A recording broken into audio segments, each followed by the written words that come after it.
battle. And Danny Murphy, that's what this is here tonight at the London Stadium. There's a lot of empty seats around, but it is already, you can say it, it's a relegation battle.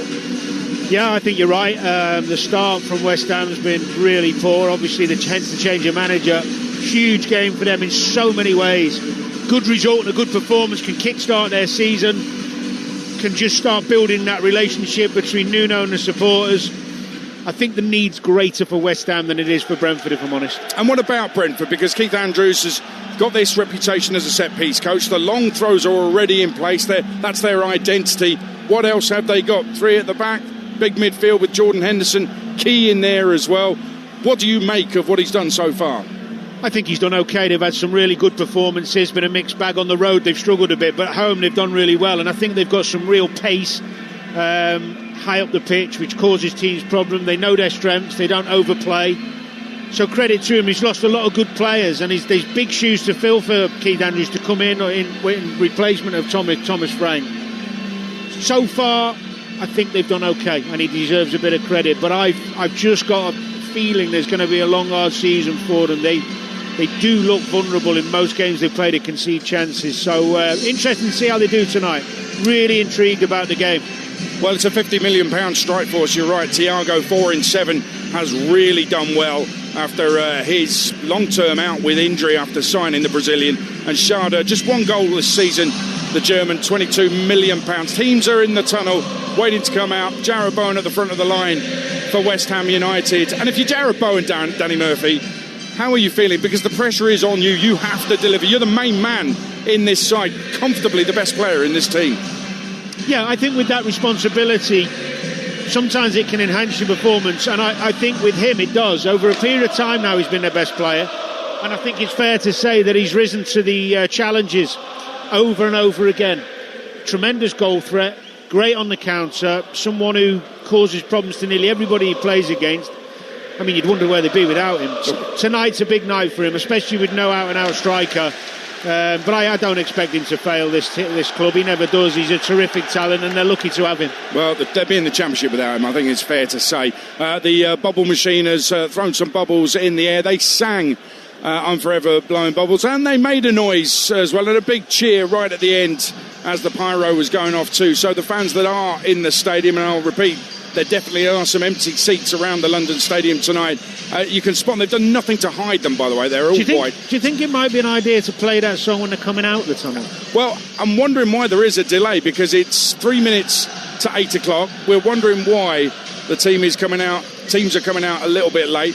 I could see West Ham in the tunnel. I couldn't necessarily see all the Brentford players in the tunnel. So still, we wait. And we'll just try and find out if there is any kind of delay for any particular reason. Are they waiting for the fans to come in the stadium, Danny, do you think?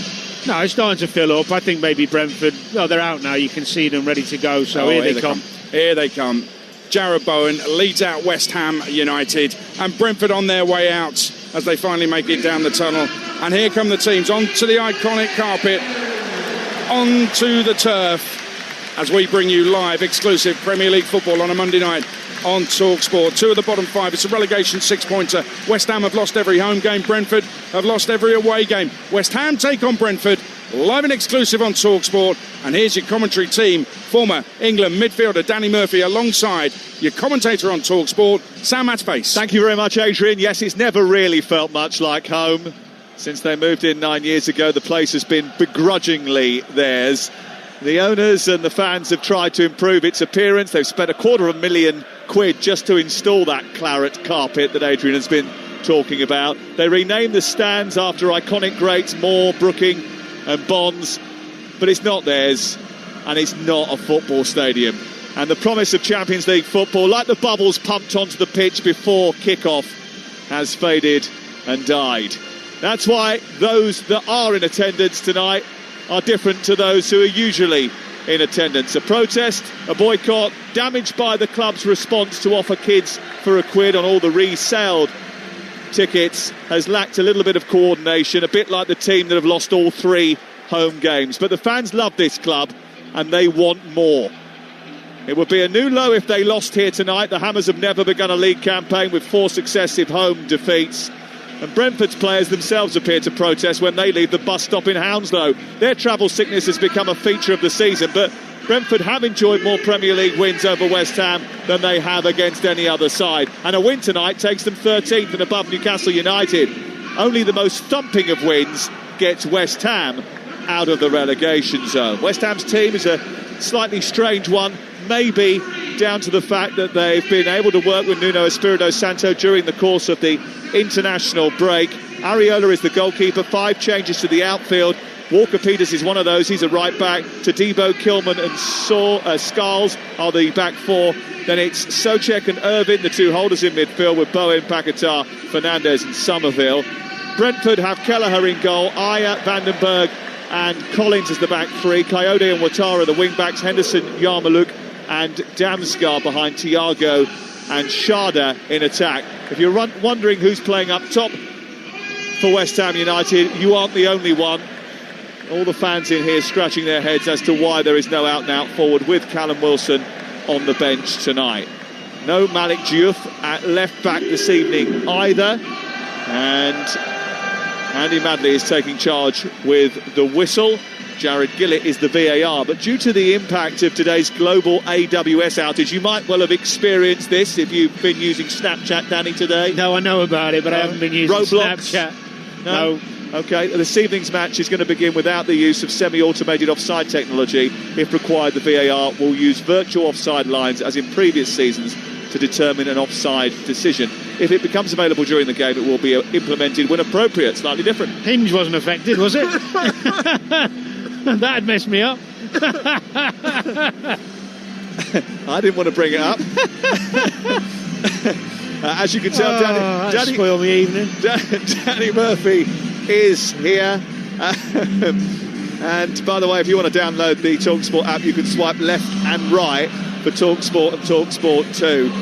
Talksport is where you'll find Danny Murphy. Give him a like, and you never know what can happen. There's no room for racism. That's the campaign that the Premier League are getting behind and activating this week. That's why all 22 players take the knee to try and reinforce the message that there is no room for any prejudice of any kind, and we echo those sentiments.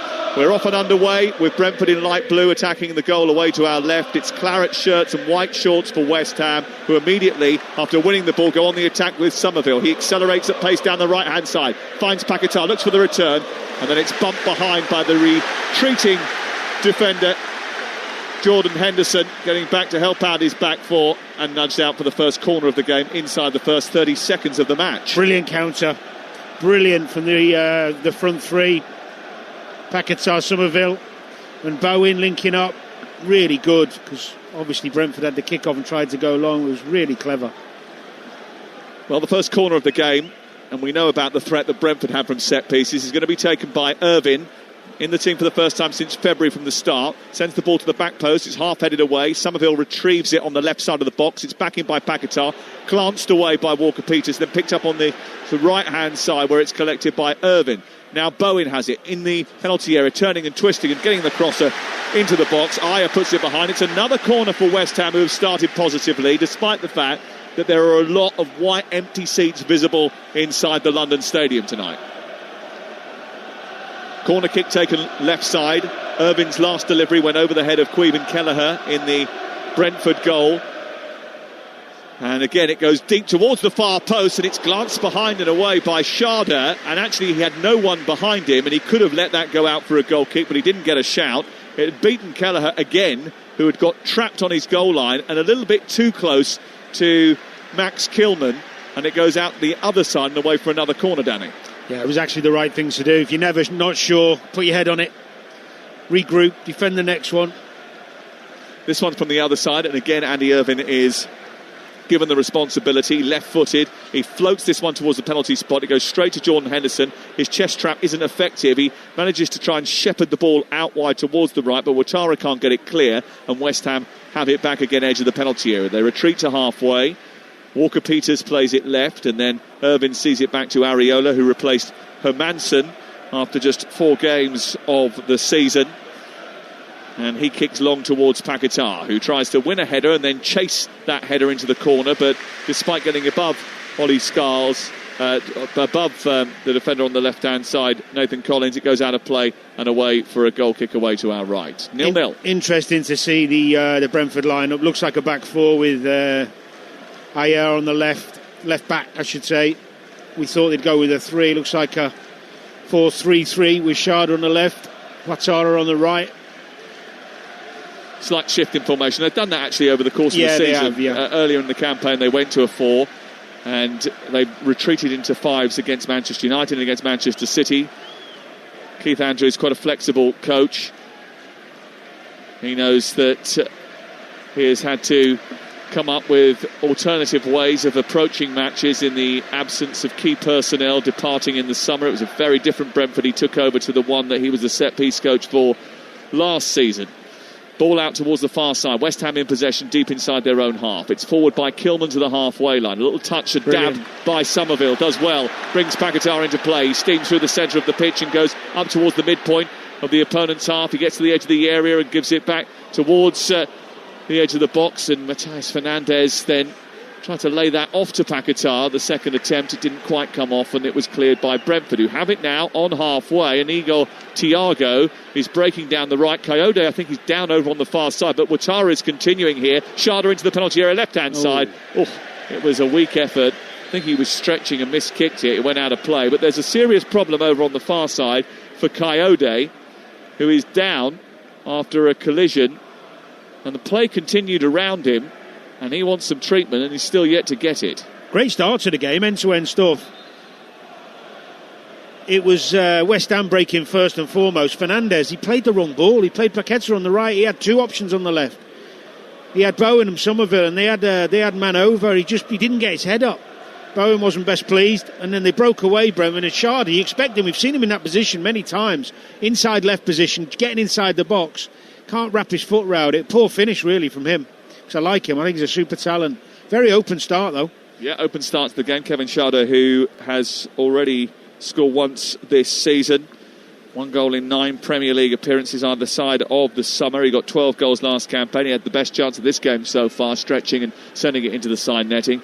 Already, Brentford warming up Rico Henry down in front of us, away to our left. A little bit concerned about Coyote, who is a key weapon for them, because long throws, big part of the game now. He takes them for Brentford. He's taken 30 long throws into the box, 10 more than any other player in the Premier League. The other thing that's interesting, you look at West Ham, Walker-Peters left back, Scholes at right back. I thought we expected it to be the other way, didn't we? Yeah, well, Ollie Scholes usually plays left back. It's his position, so for him to play on the right-hand side seems a little bit strange. Well, I mean, really, you've got both fullbacks playing the wrong side. Sometimes I've played under managers who have done that in teams I've played, where they like a right-footed left-back to deal with a winger that comes inside, and vice versa on this side, but I'm not sure about that. It's just square pegs in round holes to a degree. I've seen Scholes play both sides before, but he is predominantly left-sided. He's definitely left-footed, and he doesn't play very often on the right-hand side, but he is today. He's up over the halfway line now, and he's got the ball at his feet down in front of us here. It's played through the legs of Souček. Lovely touch by Matheus Fernandes to find Paquetá in the pocket of space behind the Brentford defence. He twists away from Yarmuluk and then plays it back to Souček, whose long, rangy body leans towards Bowen and pokes the ball forward. It's a cross that almost reached Asensio Somerville, but was a bit behind him as he tried to twirl away into the 6-yard box. It goes behind now for a goal kick away to our right, but that's probably the best bit of football we've seen. Well, and the one thing there, when Bowen comes in on that left foot and puts the cross in, is West Ham had good numbers in the box. Fernandes has got himself in, Paquetá was in there, Somerville, who did appeal for a corner actually, but it wasn't given, but it was good. Always good when a player looks up to have options, runners in the box.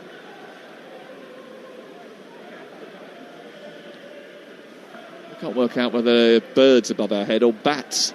Either way, they look rather menacing as they fly under the floodlights above our head here at the London Stadium, which is, again, rather eerily quiet. And I often do this when I come here, take my headphones off just to see what the noise is like. And it's just like a bit of a murmur inside the stadium. There are a lot of empty seats. I mean, it's hard not to come here and feel a little bit negative about it. The only caveat to that, of course, is that we tend to come here when West Ham don't win games, and I haven't really been here enough times to experience any particular good moments for them. So there was a couple of thumping games here. Go back to the Europa League campaign and the Conference League campaign. Some big nights in this stadium then, but few and far between, I'm afraid, as they come forward. Brentford down the right-hand side. Coyote back in the team, sends the ball back towards the far post, and Shardosh reaches for a header, hends it back across the face of goal, and it's grabbed out of the sky by Areola and cleared away. You're listening to West Ham 0, Brentford 0 on Talksport with Sky Sports, and don't forget that with Now you can stream all the Sky Sports action flexibly, like West Ham Brentford live right now. Search Now Sports. It was good from Ouattara, coming in on that left foot. That's why he wants the right-footed left back there. Same on this side. Shardo right foot, Scholes left foot. It's an interesting one. I remember many years ago Martin Yole did it, I think, at Man City, when he put I think it was Chris Baird who was our right back, put him left back. I think it was to deal with David Silva. Brought him down after 5 minutes, give a penalty away. I think it was best laid plans and all that. Exactly.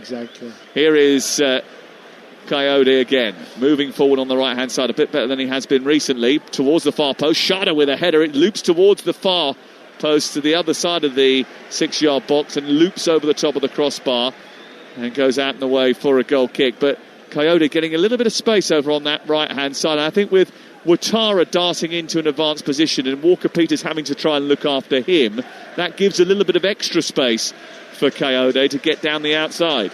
Well, it does, only if Somerville doesn't track.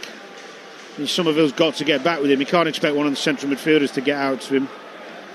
Or if he does, they've got to tell him that much quicker than they did. Bowen played in by Somerville. Coyote across on the edge of the D to turn it away for Brentford. West Ham's attack is short-lived. Brentford have it back once more. 10 minutes gone. It's 0-0 on Talksport. Collected by Yarmouk, who's been pretty impressive this season, but one back by Souček very well. Aya then dives in, gives the ball away to Fernandez. He's 25 yards from goal. He's going to crack this into the chest of Collins, and it goes behind and away after the deflection for a corner kick on this near side. But there was a little bit of tenacity about the West Ham midfield there. Souček wiring into a challenge. Fernandez doing well too. Somerville putting pressure on a defender, and it ended with a shot on goal from Matías Fernandez. He's nice and sharp, Fernandez. I thought the pass was on, but it's nothing wrong sometimes just trying to get one out your feet early doors, but he was sharp onto it. He's got good legs, good energy, likes to get forward. Here is the opportunity from the corner, which Irvin will take in towards Scholes, whose left-footed delivery goes towards the far post. It was actually quite some way wide of the top corner where the ball appeared to be aiming from this sort of angle, but you could tell by the reaction of Caoimhin Kelleher it was nowhere near troubling the goal away to our right. 0-0 the score. West Ham, who did sort of surprise us with the team selection, have Scholes at right back, the centre-halves Jean-Claire Todibo and Max Kilman. Away on the left-hand side is Carl Walker-Peters. The midfield is interesting. Irvin and Souček are the ones sitting deep, and then it is that quartet of Bowen on the right, Fernandez almost on the left, with Somerville and Paquetá playing as almost 2 10s in the middle of the park for West Ham United. Henderson has it for Brentford inside their territory, 10 yards short of the halfway line. Out to Coyote. Igor Thiago went running down the middle of the pitch, but the invitation to play him was declined, and then when the ball did come forward, it was easily eaten up by West Ham. Irvin has turned it into Paquetá, centre field, right on the centre spot. He plays it wide to the right. Now Bowen's got it, a couple of yards in from the touchline. West Ham in possession and on the lookout for an attack here. They just slow up slightly, go back to halfway and look to build again. Certainly didn't get the easiest of starts handed to him, Nuno Espirito Santo, with away trips to Everton and to Arsenal. But a first home game here tonight could prove to be a platform on which to build. Areola sends it long, right up towards Souček, beaten in the air by Collins. It's sent down the left and Kevin Sharda is chasing. He gets in front of Todibo and then didn't get hold of the ball. That's a problem for West Ham. This is going to be a problem. He's so much quicker than Scholes. Scholes saw him do the opposite movement and still couldn't match it. Todibo did well actually in spotting the danger and covering, but that's going to be a big weapon for Brentford if they can get the ball out here to the left side. the thing they did against Manchester United, and similarly today actually, is the fact that they left a lot of the time, they left the three right up against what was a back three of Manchester United. It's a back four today for West Ham.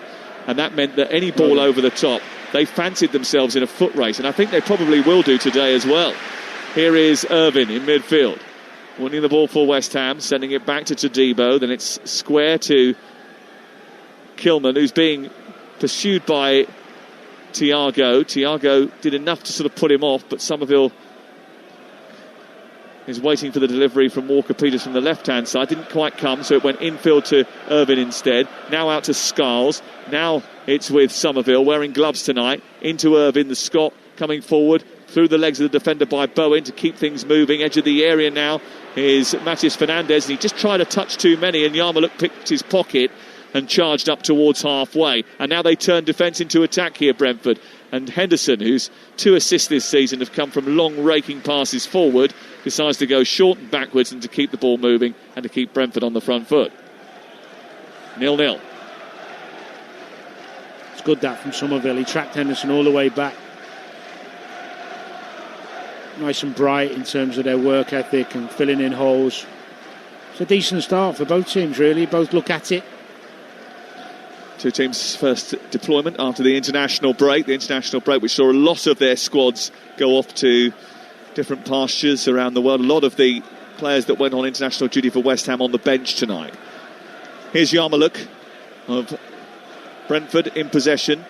It's always strange seeing a team play in light blue with little dabs of claret at West Ham.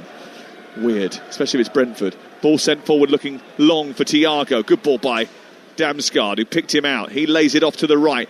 Coyote with the effort to get it into the centre. The header from Ouattara is not a clean one. It falls to Schade left side of the box, and now it's retrieved by Ayer. Ayer into Damsgaard. Back again to Schade. Schade comes towards the left-hand side, and Henderson then keeps things moving. Damsgaard forward. Schade into the box. So it's ricocheted off of Bowen and Irvin, and eventually Andy Irvin comes away with the ball. But then almost gave it away to Jordan Henderson, who wanted a throw-in on this near side as he poked the ball forward. It didn't quite come off for him, and it's out for a throw-in to West Ham United instead. 0-0. Just got to be careful with Coyote. He's got free again there, and Walker-Peters had to go out to him late. So if Fernandes is going to play that role just tucked in off the left, he's going to have to be more disciplined when Brentford have possession. I know he wants to go in centrally because that's where he plays, and if he gets caught too inside, then Walker-Peters is going to be he's going to have two players at times, and he obviously doesn't want that.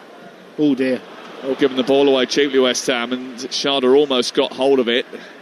Again, then it's Yarmoliuk who overhits his pass forward. It's cut out eventually by Somerville, and then Somerville nudges it to Paquetá, and it goes out of play because that was too heavy, and West Ham lose possession and hand it back to Brentford once again. We played 16 minutes. You're listening to Talksport. Tomorrow morning when you wake up, Ray Parlour is alongside Jeff Stelling from 6 a.m. Some stellar guests on tomorrow morning as well, and includes some big names from around the sporting world. Bradley Wiggins, Robbie Savage, Lee Westwood, Barry Bannon, Matt Le Tissier, Nicky Hawkins and Adrian Durham tomorrow morning. Looking forward to that from 6 o'clock. Here is Sepp van den Berg out to the right, where it's Collins getting it back to Henderson and then all the way back to Caoimhin Kelleher. If anyone knows how to get a win over Brentford, it should be Nuno Espirito Santo. He has already beaten Brentford in the Premier League this season, winning 3-1 with Nottingham Forest on the opening day of the season. That still represents Forest's only win of the campaign so far. Game now at walking pace. Collins strolls up to the midpoint of his own half. The Brentford centre-back. Played to the left now, Damsgaard dropping into a full-back position. Ayer forward, onto Schade. Schade looking to try and take on Todibo. Todibo just a little bit too quick of thought for him. Did well, nudges the ball across. Covered well. What's interesting with West Ham there, you watch that little passage of play for a couple of minutes, is that they're happy to wait for Brentford to come onto them to win it back and then break and counter. At home, maybe you'd expect some managers to really try and get on the front foot, but the manager knows, Nuno knows they're vulnerable. He knows they're open. Nick, they're not very good at that. They're not good at the high press. They get played through too easily. They need a result. So I quite admire that patience and discipline. They can continue it. First long throw of the game for Michael Coyote, who launches that into the near post. It's flicked away by Souček. It's back in by Damsgaard. It drops inside the box, and Igor Thiago reacts quickest, tries to hook it goalwards, but I wonder whether or not a high foot was called there. And it goes out for a free kick to West Ham United, away to our left-hand side. But Coyote, long throws are part of the game now, we know that, but Brentford are really exponents of the art. That was a long torpedo towards the edge of the 6-yard box. It did eventually cause chaos. Yep, well, I was playing around the time the best thrower of the ball we've ever seen was Rory Delap. Yep. And that was difficult. Didn't matter how many big defenders, you could have 4 guys who are 6'2 plus, still cause you, what a ball that nearly was. Well, the ball dropped for Bowen, and he swiveled and hit it very quickly forward, looking to release Somerville through the middle. It didn't quite come off because it was well blocked by the Brentford defence, but the speed of thought from Bowen and the swiftness of his movement almost caught out the Brentford back line. 19 minutes gone, still 0-0. Ball played wide out towards the right. Across goes Schade to get there, ahead of Scholes, who wasn't quick enough to get up, and then he's been done by Schade, and he's moved the ball upfield. It's given away by Damsgaard. Paquetá's got it back because Tadibo anticipated well. Now Bowen down the right, tries to splash a ball through the 6-yard box, but it was never troubling Kelleher. In fact, it goes out the other side and away for a throw-in down by the corner flag. But a quick turnover after Scholes had lost the ball because Damsgaard miscontrolled. Tadibo was in there very quickly, put West Ham back on the front foot, and Bowen, well, he doesn't hang around. No, it was good again from Tadibo, wasn't it? On the front foot, nice and sharp, winning the ball back, set them off on another attack. Just prior to that, though, we saw again that Scholes, if he gets too close to Schade, he's going to be in trouble, whether it be deep or higher up the pitch, but we'll see how that goes. Moving forward now, tries to funnel the ball into Thiago. Thiago sent a little bit wide by that delivery, but he's got it back to Dongo Ouattara, who's in the box for Brentford on the right-hand side. He gets to the byline, produces a cross. It's clipped into the air. It took a deflection, and that allowed Kilman to get hold of it and head it away. Schade felt he was nudged over at the far post. Referee not having any of it, but it has gone out for another throw-in. And here comes another Coyote catapult. His 32nd long throw of the season. It was a good ball from Aya, wasn't it? Trying to pick out Thiago. They've had 4 shots so far, Brentford. Only 1 has hit the target. West Ham yet to have an effort on target in the game, and we've played 20 minutes. Here's this long throw then to be taken by Coyote, far side. They've packed the near post here. There's a huge block of players. The ball goes into that area. It's flicked up. It's a half punch by Areola. Didn't get much on it, but Paquetá will mop up and take it wide towards the left. Souček is down because he's got a head injury. The game has been stopped by Andy Madley, and there's going to be treatment for the West Ham United Czech international, and he does need treatment because his head is streaming with blood. That's what the referees do, isn't it? Stop it when there's a head injury. Are you still moaning about yesterday? Are you? There were 7 seconds between that incident where Van Dijk managed to connect with the back of the head of McAllister, his teammate. No, to be honest with you, goal went in. To be honest, joking aside, let's play on, wasn't it? I thought they should have defended that much better. And I'm actually someone who thinks we have too many stoppages for players going down, pretending they've hurt their head, or, so occasionally if they let it go on and get it wrong, it's not the end of the world. But he's Souček here, of course, you can just see he gets one. Oh, it's the back of his head, isn't it? Yeah, it's Ouattara, right on top of his eye, and that's caused him a real issue. Tomorrow night, by the way, what a couple of games we've got for you. Villarreal against Manchester City is on Talksport 2. Newcastle against Benfica tomorrow night. What a match that is. Jose against the team that Bobby Robson managed, and there's a little bit of affection there from Jose Mourinho. Are you doing one of them? I'm going to Newcastle versus Benfica tomorrow, Yeah, I'll watch that one. Oh, listen, sorry. Looking forward to it.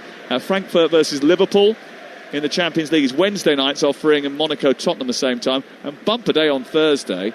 Go ahead Eagles Aston Villa at 2, Talksport 2 at 5:45. Nottingham Forest Porto with maybe a new manager in charge by then. We'll find out.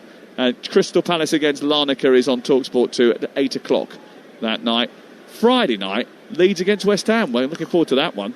Ellen Road, under the lights. Bouncing. Big game for Leeds United after defeat to Burnley. Much better at home than I think they're going to be away from home this season, but they're going to have to contend with West Ham. By the way, if you're wondering why we're not bringing you any action, there isn't any. There's been a delay here because of the head injury, which is quite severe, to Thomas Souček. The good news is that Thomas Souček is a bit like a cyborg. Once you've plugged him back in and rearranged the circuits, he'll just get on with it. Reminds me of a man sat very close to you. Durham? Well, Joe, on a serious note, once I got done with an elbow on a cheekbone. I don't know if I've told you before, we were playing Villa away. Because that's what this is, isn't it? It's a massive... Yeah. His cheekbone has blown up quite big. He's got a swollen eye. He's got some stitches that have just been put in. Well, I had a decision to make to stay on, and I got to the side of the pitch, and the doc said to me, I've got to staple them, but with no anaesthetic. So I was like, go on then, giving it the hard case one. Yeah. Oh, it was painful. Did you wish you'd taken something just before? I should have just come off. Yeah. Did you come off eventually anyway? Yeah, but not my choice. I went back on till half time, and then let's not go there. The manager didn't wind me up. You're dead hard, you. Dead hard. Is that also on your Hinge profile? Hey. No need. 0-0. This is Talksport. 23 minutes into the game. We're now back underway after the treatment has been given to Thomas Souček. Thiago just, I think, had his shirt pulled there, and maybe a bit Ouattara actually, who had his shirt pulled, but there was definitely an offence over on the far side, and that's yielded a free kick for Brentford. And this is about 8 yards outside the penalty area, wide on the right-hand side. Souček has now come back on. He's a warrior, and he's back into the heart of defence to try and help defend this set piece. Jordan Henderson is standing over it for Brentford. 0-0 so far the score. Left hand in the air. Where would you put this one, Danny?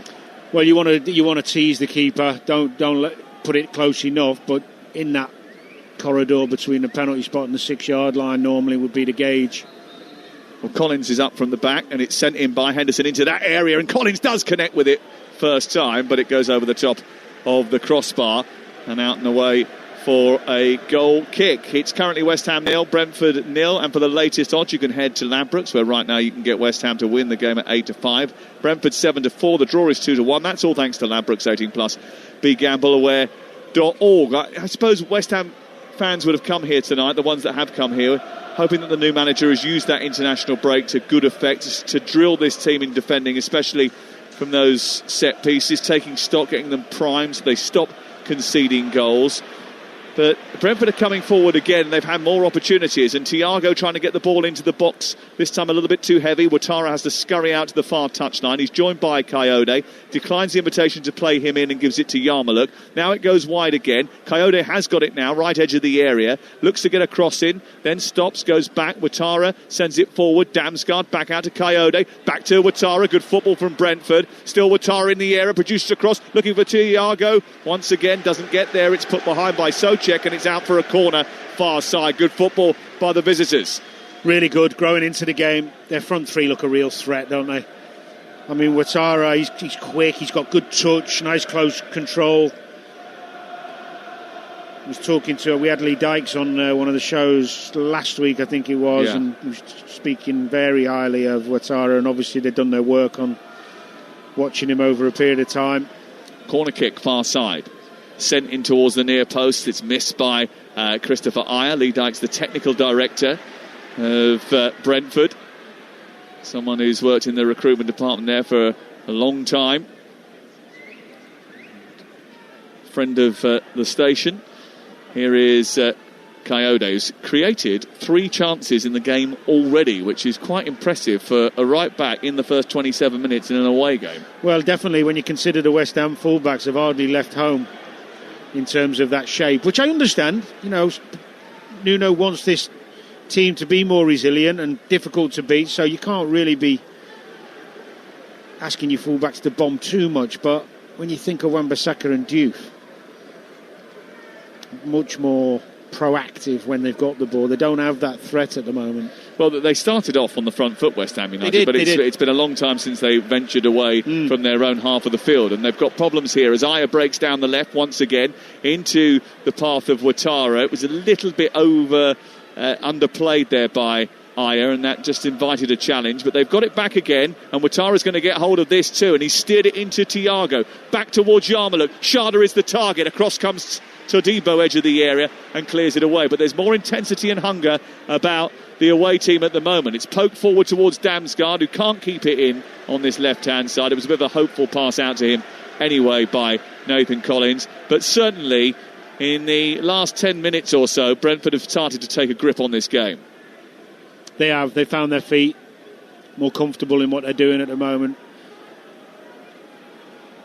Throw in deep inside their own territory. Scholes takes it, sends it infield. It's flicked away by Soucek, but won again by a Brentford head. Henderson is on the front foot here. Into Schade, thought he was fouled. Referee says no. Irvin brings it forward, up to Somerville. On the left, Walker-Peters is available. Declines to use him initially. Keeps running Somerville. He's now on the edge of the box. He then goes down after a tangle with Yarmouk. They want a penalty. A one that the referee has declined to give. Now the turnover of possession means that Henderson is away, and there's space on the far side, the right, if they want to use it. It's out to Damsgaard. Brentford cantering up the field. On the right-hand side is Dongo Ouattara. Into the box he goes. Gets it onto his left foot, tries a shot, and goes over the top of the crossbar after a deflection. It's out for a corner. Well, VAR will look at it. He should have passed it. Somerville. Bowen was on. He just kept hold of it and kept hold of it. He'd run from his own half. Good, tight control. The pass is there. No. Not a penalty, not a million years. The referee said no already, and there is no sustained VAR check. Somerville goes down, probably a little bit too cheaply, and it remains 0-0. It was a great example of West Ham. I mean, you saw for the first time there, Walker-Peters bombing down that left side, open for a pass as well. And of course, when the transition happened, Ouattara was in space and ended up nearly getting a shot away, which got deflected for the corner Brentford now have. Nearly half an hour gone, and Brentford with a corner on this near side. West Ham, how have they improved their defending of these set pieces? Into the box it goes. Kilman takes charge. A glancing header which he puts down on the far side. And actually, in any other circumstances, if you commit to a header like that, get it right and send it out for a throw, and you'd be pretty happy with it. And then you see Michael Kayode walking over to pick the ball up, and you think, right, maybe it wasn't as effective as I hoped it had been. Because he knows what's coming now. Yeah.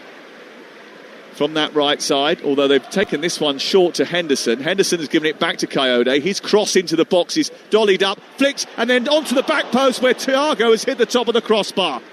It was flicked on at the near post by Ouattara, and Thiago was coming in at the far post, slid in, connected with it, lifted it high. It hit the top of the crossbar and went over the bar. Well, they worked the throw in short. Kayode puts in a great ball. Ouattara gets a little skim. He's got a score there. He skims it to the back post. Thiago's waiting on his left foot. Oh, that's a bad miss. That's a bad miss. He's onside as well. Yeah, he's the leading scorer this season, is Igor Thiago. It's just hit the top of the bar, hasn't it? He's picked the mantle up from Visser and from... Here they've given the ball away again. Thiago's got it on the edge of the penalty area, and it may well break for Ouattara now. Right side of the box, a back heel into Thiago again. A right-footed shot which is cleared away by Fernandez and helped out of the penalty area. That's poor from West Ham. They're regressing here. Ball into the box again. Damsgaard with a header. He's hit the outside of the post. Well, if Damsgaard is getting up and winning headers inside your penalty area, you've got a problem in the first place. Areola, I think, might have got something on that as it came across. But again, another chance for Brentford, who are knocking at the door here. Good cross into the area, and Damsgaard manages to get a header which forces Areola into action. Coyote's in too much space too often. It's too easy for them to get crosses, raining crosses in the box. Fernandez has either got to get out there and stop him, or they've got to change the system. There's a problem here for West Ham because they're giving the ball away cheaply and not getting out their own half. Here's Damsgaard's delivery to the far post, headed down towards Thiago, and he hits the side netting after a deflection. Well, it dropped down off Collins' head at the back post and into Thiago. He thumped it goalwards and it went into the side netting. It's still 0-0, but only because West Ham have been incredibly fortunate and in debt to their goalkeeper, who's made another save. It's another cross into the box where there's no pressure on the ball. Knocked down from Collins, I think. Yeah. Good save from the goal. Well, I actually think it comes off Walker-Peters, but Thiago's had 3 chances in 3 minutes. Could have had a hat-trick. It's still goalless on Talksport on this Monday Night Football. Might be Todibo again, actually. Here's the corner to be taken over on the far side. And Thiago might be the target once again. A bit of a reset after some pushing inside the penalty area. One of the West Ham players has gone down. I think that's Paqueta, who's gone down on the edge of the 6-yard box. The referee, Andy Maddy, just having a word with him. Ayer is at that front post, just pushing and shoving as the ball comes in from Damsgaard. Collins goes round the back, tries to get isolated. Ouattara with a looping header, and it's going towards the far post, and they could take no chances again. And it was glanced behind by Jared Bowen, who didn't know where it was going to drop. It's a great header because he's so far out. It's an out-swinging corner. Ouattara, I must be, 12 yards away from the goal. Just drops over Bowen's head.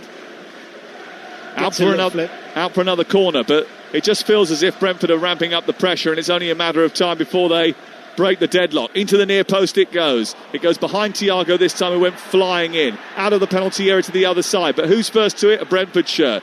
There's not enough urgency about West Ham United here. It's constant Brentford attacking. Here is Coyote. Up to the centre circle. Henderson trying to nudge it back to Collins, who goes all the way back to his goalkeeper. We played 33 minutes here, and so far it's been a bit one-sided. The expected goals total so far, 1.43 for Brentford, 0.03 for West Ham. 13 shots to West Ham's 1 for the away team. 4 shots on target to none. Shots inside the box, 13 from Brentford already in the game. None for West Ham. They've hit the woodwork and had 2 big chances. Really and truly, they bossed this first 45 minutes. Yeah, the system's working better for Brentford. They're much more comfortable with it. Got the extra man in the middle of the park, but also their full-backs. You've got Bowen and Fernandes, who are not sure when to track and go out wide and when to stay narrow. It's obviously a team in transition with a new manager. So you've got to give them a bit of understanding. But that front three of Brentford look really, really dangerous. Well, Brentford have had a good start to the game. That haven't capitalised on their dominance. West Ham have been a little bit ragged at the back and have had serious issues since the start. A couple of early attacks have gone into the distant memory now. It's been pretty much all Brentford in the first 35 minutes that we've had here at the London Stadium. A London Stadium which is getting a little bit restless now, I think, even though there is a lot of people in here tonight, probably around about 40,000, I would think. There's a lot of empty seats, and I don't think that sort of is as visible on television as it will be inside the stadium, because there are lots of pockets of dark claret seats high up in the rafters as well, and lots of white spaces where people should be sitting as well, but there are dark seats that are empty tonight as well. So the boycott has been effective, I think. The noise is nothing more than just a grumble at the moment. Can the West Ham players lift the mood? Well, not at the moment. They can't get out of their own half, Danny Murphy. What has Nuno Espirito Santo got to change here? Because this, at the moment, is going only one way. Well, I'd be tempted to put Somerville back on the left. It's more natural to him. He knows the position. Fernandes doesn't look comfortable out there. Sometimes he's too narrow. Sometimes he presses. Sometimes he tracks. It looks a bit alien to him playing that role. I'd put him back in a more number 10 role and let the 2 midfielders sit behind him. And then you'd have Bowen on the right, Somerville on the left, let Paqueta leave him behind. Just put players in positions they're more comfortable with. I'd swap the fullbacks as well. Ouattara trying to get away from Todibo, did well to react after Thiago won the initial header above the West Ham back line. And he flicked it on. Ouattara went darting, but across came Todibo on the cover and puts it out for another long throw. Actually, it's a bit of a surprise that they haven't scored, Brentford, because they are uber efficient when it comes to taking chances. They are ruthless in front of goal. It's not all set pieces and long throws. They've scored a third of their goals from fast breaks, but their conversion rate is very good so far this season. Not tonight. But here's Coyote with another long throw into the near post. Paqueta manages to deal with it and clear it away. It's collected by Henderson. Coyote goes towards the edge of the box, bumped off the ball. And no foul, and now a counter-attack is on. It's being led by Jared Bowen. He's got Fernandes to his left, but he's got 3 Brentford players for company. And Ouattara getting back to help out. Manages to turn the ball back out to this near side in Yarmouth, and it's excellent defending by Brentford. You want that from your teammates, don't you, that work rate? I think seeing it from a forward player, especially when they've come for big money and you're thinking about, is his ego going to think he's the star man? He took a while to get into the team. Not at all. He's been really good, actually, this first half. Real threat with the ball and that work ethic without. I'm amazed he hasn't tweaked it yet, Nuno. They're really losing a grip on the game. Henderson with a long raking ball forward. It's a little bit too heavy for Kevin Schade on this occasion as it goes into the night sky. You can see the orbital, which is lit up red, looming over the top of the London Stadium. Just on West Ham, when you look at the strength, Bowen's their best player, so you want to get him on the ball as much as possible. But you've got a left-footed right-back who's a young lad, not that confident on the ball. He's got a big job in terms of who he's marking anyway. He's not giving him any real constant passes or feeding him the ball enough. So that's something you have to look at, because if you don't have Bowen on the ball often enough, you're not going to cause the opposition problems. Well, the issue also is there's no outlet really for West Ham. Correct, yeah. Obviously, we've mentioned that Callum Wilson is on the bench today. Fulkrug injured at the moment. I think the squad building, when you glance down at the replacements that are available, is a little concerning. I mean, look, I don't know what the situation is with James Ward-Prowse and why these two don't get on, Nuno Espirito Santo and the West Ham midfielder, but he has created more chances than any other player in the Premier League for West Ham this season. But yet, he's not even in the squad tonight.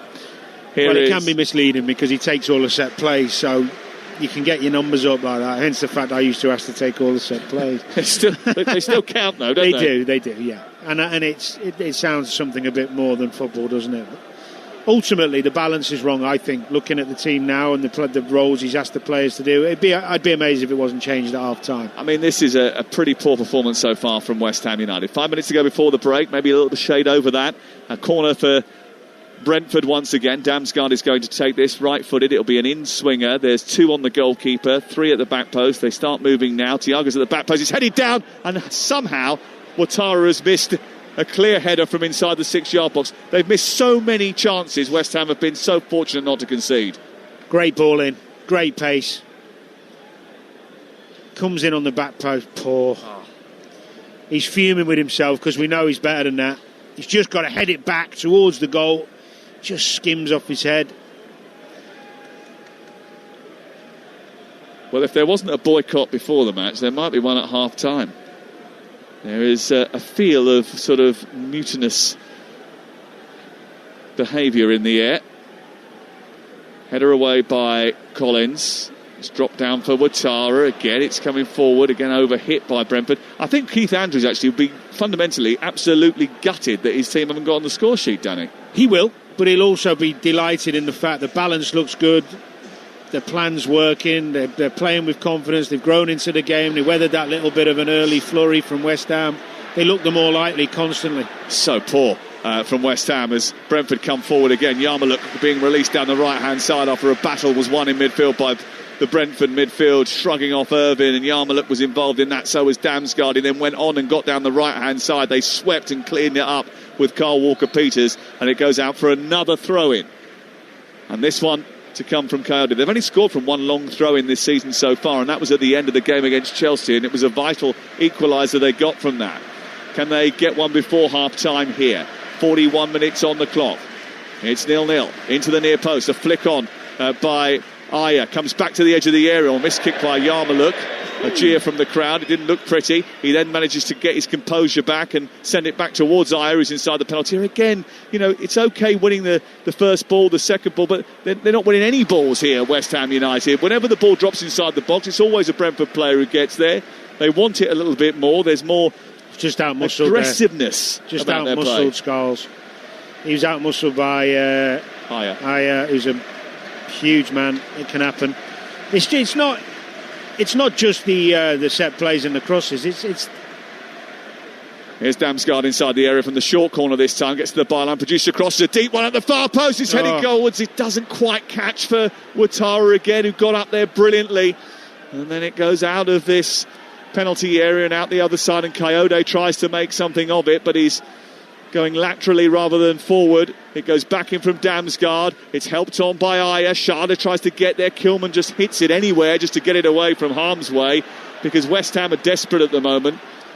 Yeah, they're too often getting overload, especially on the sides, which is why crossing the ball's so easy. And it's all down to the attack. There's too many players not quite sure just yet what their role is. Ball forward towards the right, looking for Schade. Schade might get there. He does. He gets into the penalty area. Can't come down for him. He sets it back for Thiago. Good save initially by the goalkeeper, and it sneaks in on the rebound off the inside of the post. And Thiago has given Brentford a much-deserved lead. West Ham United have been absolutely pathetic tonight, and Thiago has eventually made them pay. It's their 15th shot of the game, and it's the one that puts Brentford in front. It's been coming since the first 5 minutes of the match, and now Brentford have made the breakthrough. Fully deserved. Absolutely deserved. Too easy to play into the midfield. No pressure on the ball. Ball in behind. I told you the fullbacks are struggling.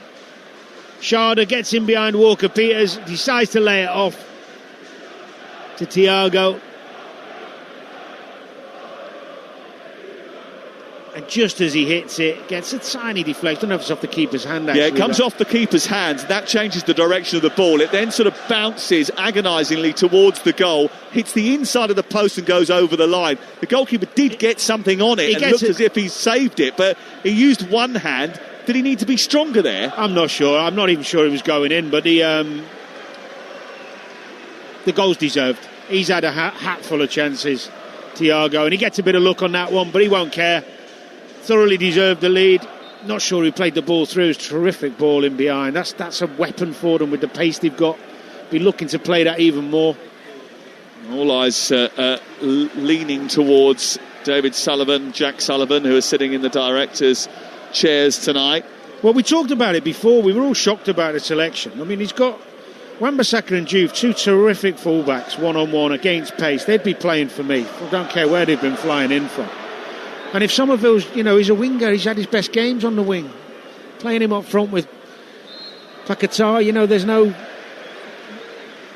experience in playing that role regularly. You've got someone on the bench, start him, play round. I always say it, round pegs, round holes, start that way, and then if you have to adapt.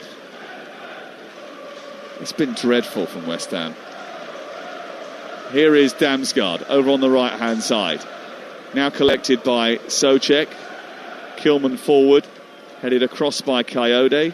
There's going to be 6 more painful minutes for the West Ham fans to endure, although most of them have given up, by the way.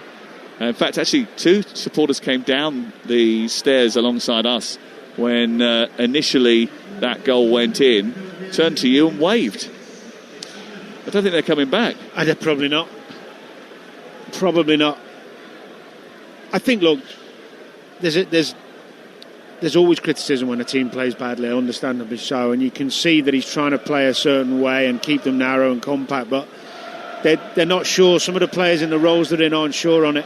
And when you get 1 or 2 who aren't quite doing it how you want, a good team at this level will play through. They'll find the gaps. I mean, that goal there, the pass out from the back, no pressure on the ball. Midfielder's got time to turn. Great ball in over the top. It's just too simple. Henderson with a free kick in centre circle, headed down by Collins. It's loose inside the 6-yard box. A West Ham body does get a contact on it and manage to clear it. We have confirmed those 6 minutes of added time. Again, there's a foul here on Bowen by Sepp van den Berg, which he switched Somerville and Fernandes, I think. Looks that way. Well, Somerville's gone wide out towards the left-hand side. Should have done now. it 25 minutes ago. But the 2 central players are too deep. There's no one to aim at. They've got 2 big centre-halves right in the middle, doing absolutely nothing so far. Souček has gone forward now. He is a goal threat. He is a big warrior. Sharda's putting pressure on Scholes, who's struggling. And he did have his shirt pulled by Schade, and it's going to be a free kick. I do think it's a little bit unfair on Ollie Scholes in a way. Yeah, a young player being played out of position. And Walker-Peters, although he's played on the left a lot, he's been doing okay playing at right back, and it's overthinking it a little bit from Nuno on this occasion, but he's going to learn as the next few games go which players he can rely on, which ones he can't. Good industry from Henderson as West Ham try to play the ball forward. He puts the press on, tries to put pressure on Souček, and then gets across, heads the ball forward, then wins the second ball. Henderson enjoying life back in the Premier League and back at Brentford. He plays the ball into midfield. Schade nudges it down to Thiago. It's then sent on. I think there was an offside flag up there, or was there a little push? It's going to be a free kick for West Ham away to our left-hand side. You're listening to West Ham 0, Brentford 1 on Talksport with Enterprise Rent-A-Car. Whatever it is, they are here for it. Not many West Ham fans here for it at the moment. They've all gone down into the gallows of the stadium to replenish their glasses and maybe fill their bellies up before maybe stomaching a little bit of the second half. Maybe. There's an air of apathy about the London Stadium as Bowen goes down the right-hand side looking to take on Ayer. Good challenge by Christopher Ayer. He's done well at left-back today. Yes. Clips the ball forward, looks for Igor Thiago. Not going to get there. Todibo tidies up. And West Ham have possession once again. Here is Andy Irvine, starting his first match since February. Out to the left to Carl Walker-Peters. Back to Andy Irvine again. He sets the cross into the penalty area. It's over the head. Souček goes out wide for Paquetá. He then taps it back towards the right edge of the area where it's collected by Skulls and then given to Bowen, whose left-footed cross is cut out by Sepp van den Berg. And West Ham just enjoying a little bit of possession inside the Brentford half for the first time in about 40 minutes. Yeah, it feels like a long time, doesn't it? Brentford just happy to protect till half-time, which is the right thing to do. Here's Paquetá down the right for the home team, who trail here by 1-0. Irvine trying to break the lines and get in to the penalty area. Henderson clears it, goes out for a throw-in down by the corner flag, and maybe West Ham United will try an inventive throw-in routine here. They go short to Somerville. Somerville comes across towards the edge of the penalty area, runs into a little gap, gives it to Bowen, looks for the return. It's Igor Thiago back there helping out the Brentford defence. That's the sort of commitment level that West Ham could do with. Skulls getting down the outside, stopped by Ayer. It breaks down with him again. He's a left-footed fullback playing on the right side. It's not going to be easy for him to take on. No, but he should have swung his right for that. He's in behind, he's got to go in. But you can understand why he's not confident, can't you? Yes, of course, to a degree. But a Premier League footballer, when you're in for, you can cross on your left or your right. He just wasn't confident enough.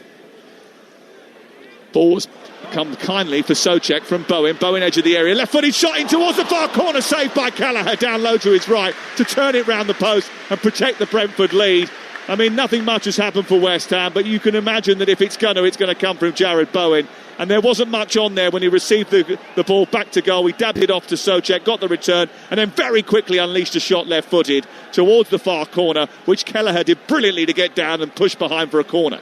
Yeah, first little bit of class and quality we've seen from Bowen. Didn't need much space to get that shot away. It was a decent save. Somerville from the regurgitated corner. The ball cannons off a Brentford body and runs out for another corner over on the far side. And West Ham in the 6th minute of added time, having a sustained attack for the first time. I think that's the first shot on target that West Ham have had in the game from Bowen. Here's Somerville looking for another. Sends it forward. It's wide of goal as he drops the ball into the box and it goes out for a goal kick. I might be doing him a disservice there, but Irvine, who's done okay, he's played quite safe, as has Souček. You've got 30 seconds, maybe, a minute left. You take a corner and you play it short because you don't want to risk miss hitting the corner. That's what it looked like and felt like to me. Because there was somebody there on Somerville. That's where West Ham are at a minute. Lack of belief, lack of confidence, a bit of nerves, not enough players grasping the bull by the horns. Well, West Ham 0, Brentford 1 is the latest scoreline as we go into the 6th minute of added time and nearly the 7th. And Igor Thiago, the goal scorer, trying to just wrestle with Kilman. It's cleared away. Back forward again by Collins, who stabs it up to Thiago. It drops kindly for Damsgaard. And then Thiago's through again. He pokes it over the goalkeeper. It's 2-0. Igor Thiago with the goal that puts West Ham behind by 2 and starts an exodus at the London Stadium. It looks as if the last person that leaves this venue tonight will have to turn the lights out, and they might be going out pretty swiftly. They've been much the better team in the first half, Brentford. West Ham have been absolutely abject. Another opportunity. Offside, there might be an offside flag here that goes up against Thiago and spares the blushes. Maybe not, but his finish was sublime. A little clip over the advancing goalkeeper after a 1-2 with Damsgaard. And it's 2-0 to Brentford. The first long ball up, he was off. He looked offside, but he didn't actually touch it. So whether he was in, it's a great little finish though from the clever little ball from Damsgaard. But it came from a really poor clearance from West Ham, high up into the air to nobody, no confidence to bring the ball down. That's where they're looking to be offside. When the first ball comes up, he's just maybe a couple of inches offside, but he doesn't actually touch the ball. So whether he's interfering or not, we'll have to wait and see. Again, we better remind people that there's no semi-automated offside technology tonight. So we're using the old school system of the crosshairs and drawing the lines on the pitch, which is a less accurate way of doing it. Still pretty accurate from the VAR. They're just doing that now, and it might well mean that we have quite a lengthy delay here because it is very tight. It's the back foot of Todibo. And then does he nudge it back to? No, he doesn't head it. I think he heads it back to Damsgaard, doesn't he? Todibo heads it, but he's challenging him while he heads it. So he's putting him off. So therefore, he's attempting to play the ball. So this goal, he does attempt to play the ball, but does he prevent him from playing the ball? The answer is no. So it's a subjective offside decision, really, isn't it? And the referee is just waiting for the decision in his ear. He's asking for instructions from our VAR tonight, and the VAR, Jared Gillett, is overturning the decision offside. Yeah, I can see it. He has challenged for the ball. He's challenged for the ball. Has he prevented the opponent from playing it? Well, no, but you could argue he's prevented it from getting bigger distance. Right, because he hasn't played it properly. He's played it into Damsgaard. That is the reason the goal has been ruled out. Well, look at this. It's a half-empty stadium. The boos have rung out. I mean, they haven't rung out too loud because there's hardly anyone in the stadium to boo at the break. And they booed at the break because West Ham United, who have never begun a league campaign with 4 successive home defeats before, are on the verge of not only losing 4 straight home games at the beginning of the season, but playing in such an abject manner that nobody wants to stick around and watch the second half. At the break, it's West Ham United 0, Brentford 1. Oh no, Nuno. Nuno's first home game in charge is not going well at all. He was straight down the tunnel when the whistle went, and West Ham have got lucky. They've got very lucky that second goal has been ruled out. Not entirely convinced that it should be, but it has been ruled out, and it's 1-0 to Brentford. And Danny Murphy, that's the only positive for West Ham. They've been absolutely rubbish, but it's only 1-0. That's the thing that West Ham have got to cling on to and build on during the half-time team talk and in the second half. They've just been given a lifesaver. They've just been given a huge help in this game.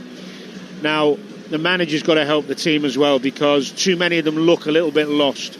Now, you could argue some of it's a lack of quality and confidence, yes, but they're not set up right. The system's not the end of the world if you've got players playing that way who know how to play it. But you've got a central midfielder playing on the left who kept letting the right back run off. You've got Somerville and Paqueta who are super talents and can both link up play, but neither of them are used to playing centre forward and linking together. They're more used to, if they play that role, having a forward who runs the other way and they can create space for them. They're both looking for the same ball. And you've got 2 fullbacks who are really struggling with the wide boys. Too much for them. It's too big an evening for them with the quality they're up against. So I'd be thinking, if I was him, of Wan-Bissaka and Diouf to go against those two and really strengthening it up with the pace and the physicality of those two. I'd be thinking of getting Callum Wilson on to stretch them and just give you a get-out ball. Because when you're trying to play through the line or trying to play out and you've got everybody coming this way to the feet, it's hard. I think they have been poor, but let's not go, be disrespectful to Brentford's level of their performance, because I thought without the ball they were really good. Good press, good tenacity, breaking up play. With the ball, real threat. As an observer, and this is the biggest compliment I can pay Brentford for that first half, it looks like they've got more players, but it's only because they're working harder, running harder, they're more mobile, they're getting around the pitch more. So when they're defending in numbers. When they're attacking in numbers. I are so advanced a lot of the time in that first half. Seriously impressed with Brentford. I think impressed because also they're playing a bit differently than they did the last couple of times out with a 3 at the back. Ayer left back, we never thought, because you're thinking he's more of a centre-half, 6 foot plus guy, playing against Bowen.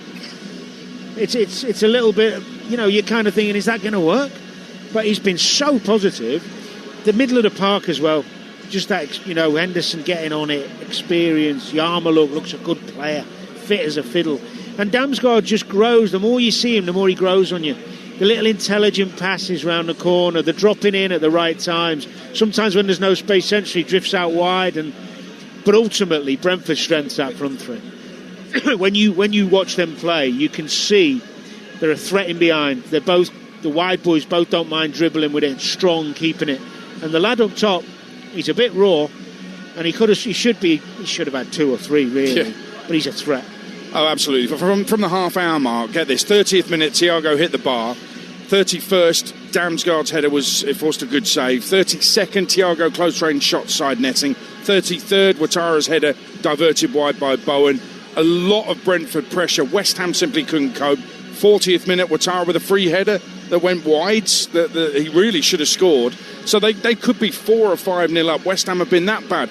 Let me give you a bit of information about Ollie Scholes. Our Talksport team have been digging right back through his career as a youth player as well. So for the under-18s, under-23s and the first team, Ollie Scholes, left back, has never played at right back before tonight. And you're in the bottom 3 and you're sticking him in at right back against Brentford, who play attacking wing backs. I mean, it's just... I feel for him. He's struggling over there, really struggling. And he's not the only one, by the way. There's a few of them struggling. But he doesn't look like he's comfortable in the position, and he hasn't got the pace to play either fullback against these two.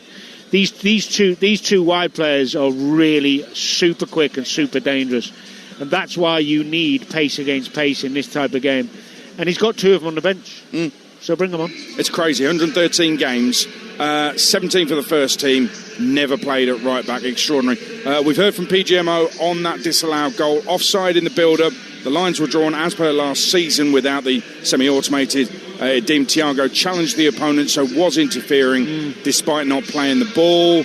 So it was a subjective, as Sam said in commentary. And I can see why it was why that's happened. However, the goal was given. So for me, I'm thinking, should the referee really overturn it? I'm not sure. Clear and obvious high bar, I see what you mean. Well, I think that if the VAR is going to overturn it, he should send him to the monitor and have a look. Yeah. I mean, without the semi-automated... My gut feeling is it was right decision.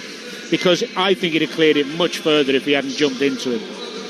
It just feels like they're desperate to rule out a goal. That's what it feels like to me. I hear you. Brentford's, they've got one. They probably should have more. Oh, they should have had a bag full. Oh, and they've been sensational in the first half. So this isn't the all West Ham negativity show. Brentford have been brilliant. West Ham have been just as terrible. Let's get the half-time odds with Ladbrokes. Odds update on Talksport with Ladbrokes. Get a free bet every week of the season and a big boost every day. That's Ladisfaction. Minimum £5 bet. Conditions apply. 18 plus gambleaware.org. So it's West Ham 0, Brentford 1 at half-time live on Talksport. For the latest odds, head to Ladbrokes, where right now you can get West Ham 17-2. The draw 16-5. Brentford are 11-4 on. Next goal scorer odds, Thiago, looks likely 11-2. Sharda 8-1, Bowen 13-2, and a good shot at the end there. And a special penalty to be scored was 7-2, and is still 7-2. That was the latest odds with Ladbrokes. 18 plus gambleaware.org. Odds update on Talksport with Ladbrokes. Get a free bet every week of the season and a big boost every day. That's Ladisfaction. Minimum £5 bet. Conditions apply. 18 plus gambleaware.org. Premier League tonight, live and exclusive on Talksport. Champions League is back, and what a game tomorrow night. Live on Talksport, it's Newcastle against Benfica, and the Newcastle manager Eddie Howe has been speaking about his counterpart Jose Mourinho. He's someone that I hugely admire, having come up against him before in the Premier League, and I think as a younger coach, really admired the teams that he built at Chelsea in particular. I thought definitely a visionary, someone that broke the mould really in terms of how you manage and different ways to do things. And then following his success through different clubs, different leagues, incredible really what he's achieved in his career. Yeah, he's got a few gongs, hasn't he, Jose Mourinho? He'll be at St James Park tomorrow night and sold Talksport. Newcastle against Benfica is on Talksport. And on Talksport 2, it's Villarreal against Man City. I'll bring you the show live from Arsenal, Atletico Madrid. And on Wednesday, I'll be at Chelsea Ajax. Commentary on Talksport of Frankfurt against Liverpool. And on Talksport 2, Monaco against Tottenham. Champions League back on Talksport tomorrow.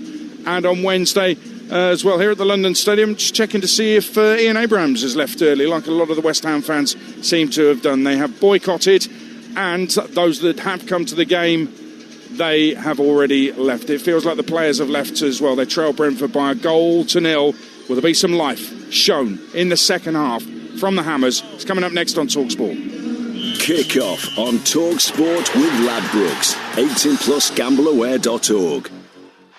Incredible scenes here at the Village Hotel's Pub and Grill. Fans are taking their place in the fan zone with stadium-style seating, amazing views on huge screens, and we're underway. Lovely bit of dribbling there as she tackles the burger stack. Now they're getting down the wings. Sticky barbecue. Unbelievable. Oh, and he's hit the bar. And it's there. His favourite ice-cold beer. What a result. Catch every game live in the Pub and Grill at Village. Get in. Find out more at villagehotels.com.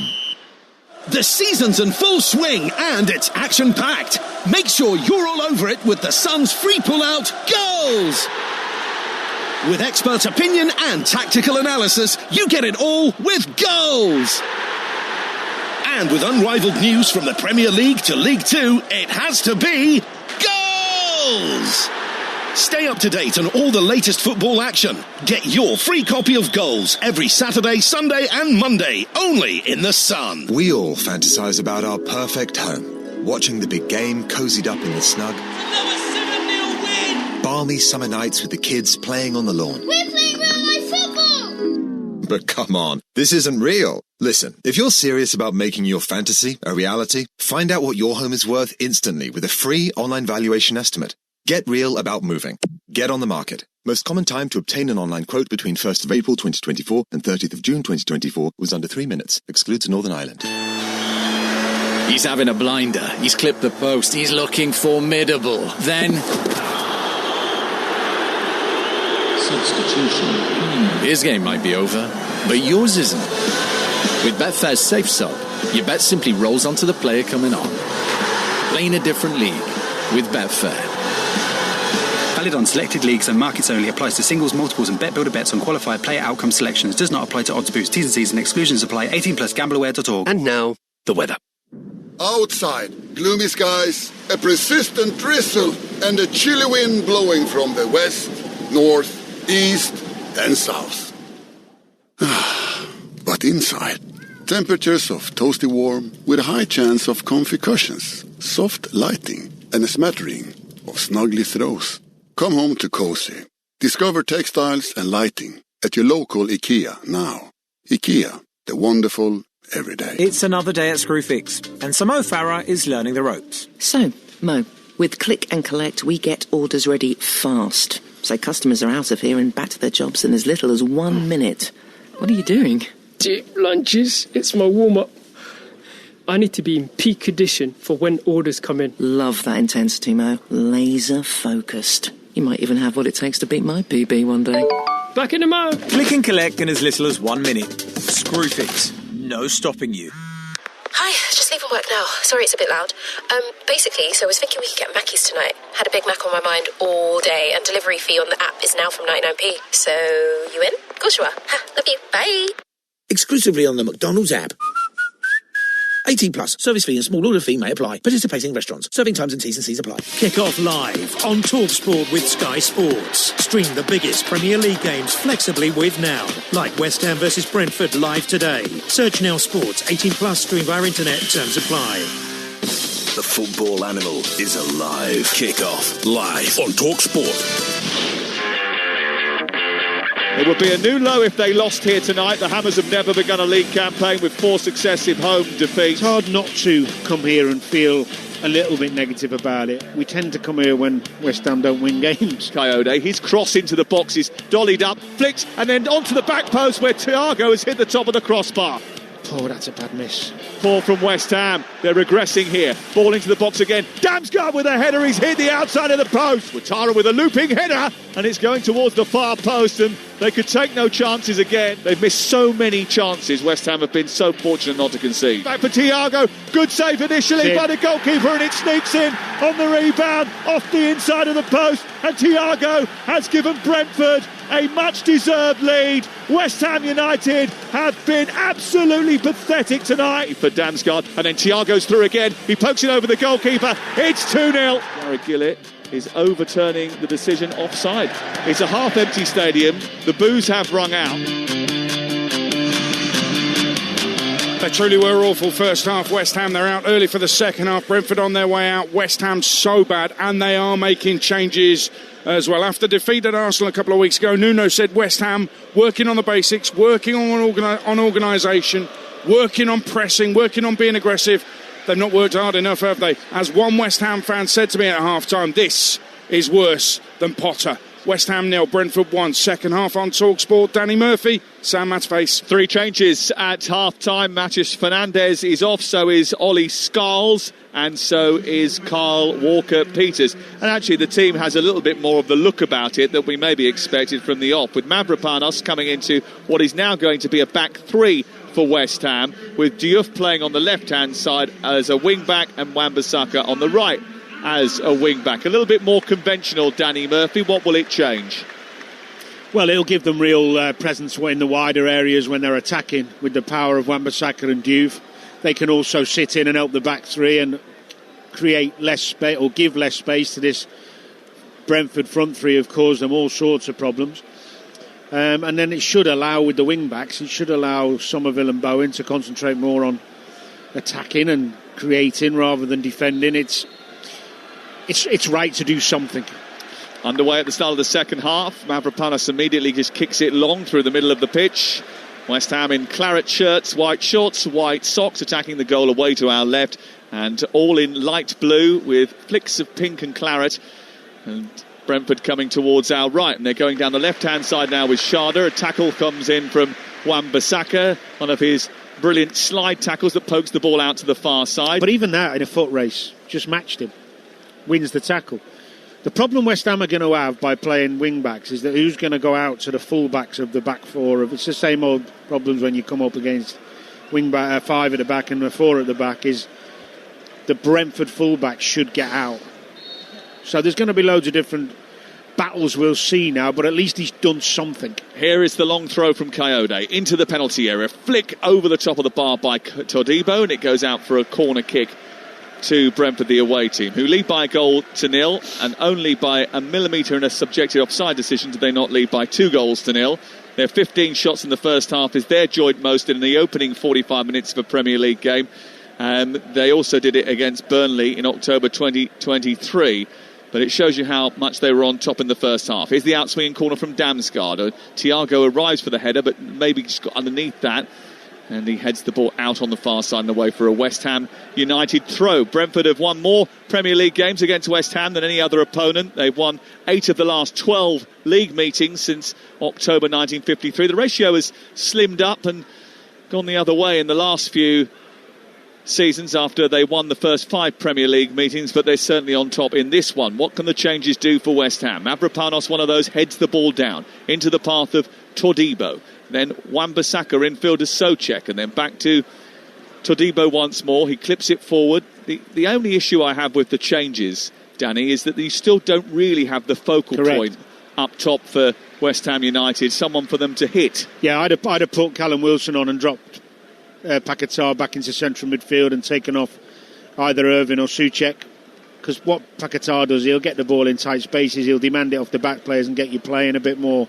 He's better technically than the other two and more creative, and then it gives you the focal point of Wilson. But I think we'll see that in 10 or 15 minutes, I would imagine. Still eerie atmosphere at the London Stadium. A few of the seats have been refilled after half-time. There's people coming back into the game after the half-time break, but really and truly the attendance is very low, and they've lost the ball here, West Ham, and steaming forward is Ayer, who tries to unleash a shot from about 25 yards. It hits the defender, goes out towards the near side, and Diouf didn't keep it in. He let it go out, and he's given away a throw-in on this near touchline, which is always a disaster when you give away a throw-in to Michael Coyote.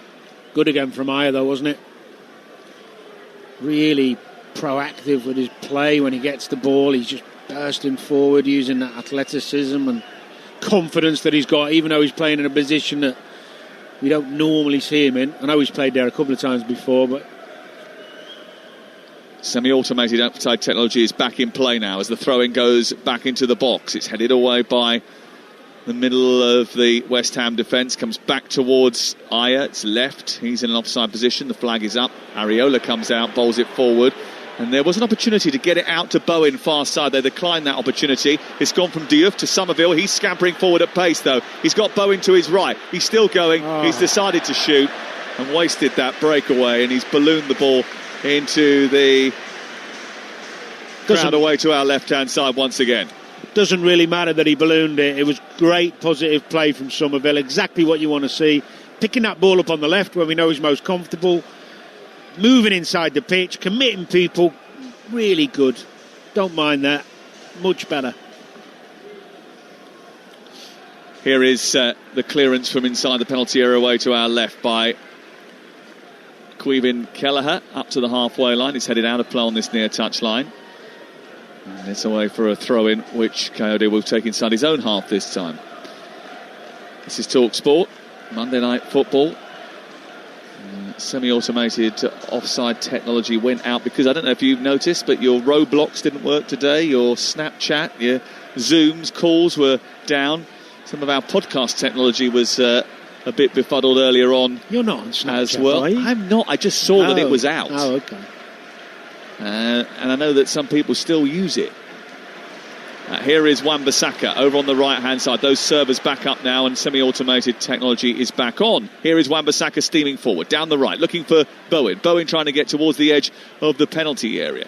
It's worked to Irvine, then back to Wan-Bissaka, who tries to cross the ball, and he sort of block-tackled as he attempted to do that as the challenge came in from Henderson. It went through the penalty area and out the other side, and it goes out for a throw-in to Brentford in the right full-back position. West Ham beat them here 18 months ago on a night that Jared Bowen won't forget. He scored a hat-trick, his only senior hat-trick. But boy, do they need something to just lift the mood around this place. It's the joint worst Premier League start to a season. Defeat today would make it the joint worst start to a campaign since 1932-33, which ended in the club's lowest ever finish in league football. That was 20th in the second tier and equal to the 88-89 season when they were relegated. Here is Schade chesting the ball down for Brentford, the opponents for West Ham tonight. Into the penalty area he goes and then just goes out the other side, guides it back to Ayer, who's confident with the ball at his feet once more. He sends it into Schade, back to Jordan Henderson, into Damsgaard. Damsgaard tries to feed it in towards Ouattara. A little bit of a heavy touch from Ouattara, takes him too wide of the goalkeeper, who comes out and gathers up at his feet and manages to clear the ball away. 1-0 to Brentford. Irvine in the centre of midfield, just trying to keep things moving. And West Ham haven't really done too much to trouble Caoimhin Kelleher since making those changes. Haven't conceded as many chances as they did in the first half, but that was always going to be the case, I think. So many opportunities for Brentford in that first 45 minutes that it was always unlikely they were going to keep up the peppering of the West Ham goal. They deserve a greater lead than the one that they have on the scoreboard. They do. It's amazing how many times Henderson and Yarmouk end up winning balls that get knocked down from centre half, from either team. They're so good at it. Henderson wants an offside flag to go up against Paquetá. It hasn't happened, and West Ham continue to play with Irvine swinging the ball out to Wan-Bissaka far touchline. He's 15 yards inside opposition territory. He brings the ball down, gives it to Bowen. Bowen takes over midway inside opposition territory. Wan-Bissaka tries to keep them on the front foot. Takes it away from Ayer, then comes infield. Bowen's got it again. Somerville wants it. Gets it centre field. Now Kilman joins the attack. He lifts the ball into the box. That's easy for Van den Berg to head away. Comes to Damsgaard. He holds on to it well. Spreads the play out to Schade, who skips away from Todibo and bounds into the West Ham half. It's still Schade trying to poke it through ambitiously to Thiago. He should have kept running. Instead, he tried to force it through to Igor Thiago, and it took a deflection off the retreating Kilman and back into the arms of Areola. Great counter from Brentford. Sharda's pace is just phenomenal. And when he gets in the position of making a choice, he makes the wrong one, because if he'd have just delayed it a little bit longer, Damsgaard was coming round the left-hand side of him, who I don't think he saw, to be honest. That's a great chance, wasn't it? It was really well played by Brentford, a crafted attack which ended up with an opportunity for Sharda. He just took an early attempt at poking the ball forward, and that played into West Ham's hands. It's been a serious issue for West Ham tonight, defending the Brentford attack. They're powerful, they're strong, they're usually more ruthless than they've been this evening in terms of statistically, but they have been a constant threat. I'm not sure who the coach is in the technical area for Brentford, because Keith Andrews having a rest sitting down, but he is like a jack in the box. Here is Paquetá, edge of the area, looking for Somerville. Immediately across goes Coyote. He wanders into traffic, gives the ball away to Souček. He strikes, hits the back of Sepp van den Berg, spirals into the air, and Kelleher picks it up and then immediately throws the ball forward to Damsgaard, who tries to get the wrong side of Wan-Bissaka, spreads the play to the left. It's collected by Sharda, who runs up to the left angle of the penalty area. Damsgaard goes down the outside. He gets it now. Damsgaard in towards the centre, goes past the goalkeeper and somehow held behind by the defender. Diouf really got his goalkeeper out of jail there, and it goes out for a corner. So clever from Damsgaard, and the pace and threat of Sharda again, but Damsgaard's so intelligent and bright. Just struggles to find his man, because he's right on the byline when he tries to fizz that across. Danger again on the counter from Brentford. Not sure what the goalkeeper was doing in that scenario, but they've given an opportunity to Brentford to take another corner far side. Damsgaard's going to swing this in, and Ayer is right under the goalkeeper. Paquetá has gone back to help him away from Areola. The ball comes in towards the middle of the goal, and Areola is nowhere. And luckily for West Ham, the ball sailed over the top. It was glanced away by Todibo, and it's out for a throwing down by the corner flag, and I'm not sure exactly how lucky that is. The semi-automated offside technology, just for clarity, was not used for Brentford's disallowed goal. It's back in play now, but it wasn't used for the disallowed goal. That outage earlier on today that took out so many systems, took out the semi-automated offside technology as well, and it wasn't used for that goal. Here's the throw-in from Coyote, in towards the edge of the 6-yard box. Headed on by Ayer. Out comes Areola this time. He stretches his arms into the night sky, grabs it down and pulls it into his chest, and he will clear it away. It's been all Brentford in the game, very little from West Ham. Even after the changes, there's been very few positive attacks from the Hammers. One or two forays forward, but still Brentford hungrier, more tenacious, quicker to the ball, and dictating the flow of the game. Yeah, the system hasn't really altered too much in terms of Brentford's confidence or the way they're conducting themselves, but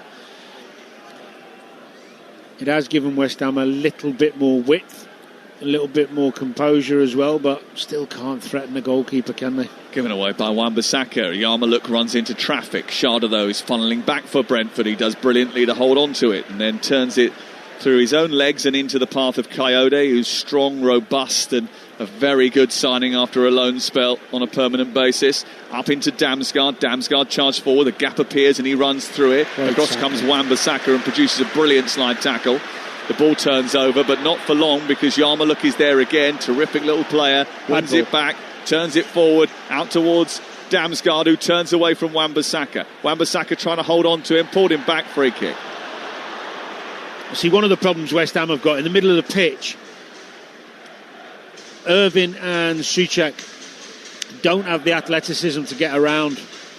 And the speed in which Brentford are playing through the lines, causing them real problems. Yarmulke and Henderson with Damsgaard just ahead of them, popping up in the pockets, is causing those two in the middle of the park an absolute nightmare. They don't know whether to drop in, push on. They're just getting played around too easily. Free kick to be taken over on the far side.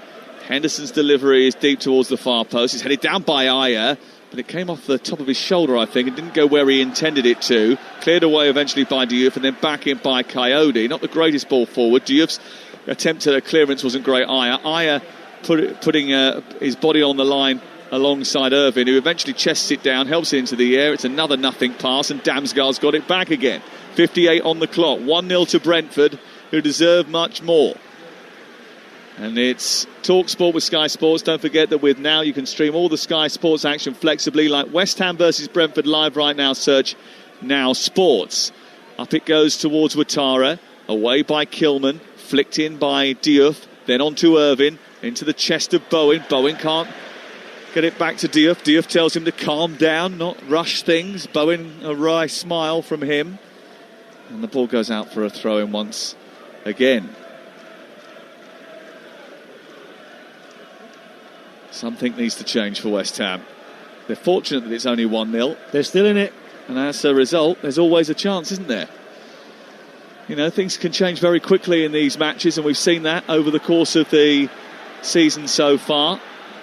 Going to be another change here. Callum Marshall about to come on for Andy Irvine, and that means a focal point. Marshall played for Northern Ireland in the international break, and anyone who saw those performances from Callum Marshall knows that he will give you 110%. He'll be rushing around, chasing every lost cause, making sure that he puts himself about a bit. He is a young forward who yet to score for West Ham.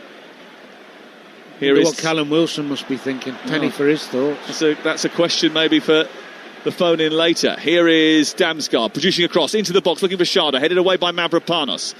Back it goes by Sepp Vandenberg to Ayer, and then Damsgaard, who's having a good game, has it on the right hand side, looking to take on Souček. Lovely little ball into Ayer, who flicks it on towards the far post. Diouf has to come in and nudge it behind and away for a corner. It was good from Ayer. It was even better from Damsgaard, and Brentford again on the front foot. Damsgaard's having a field day.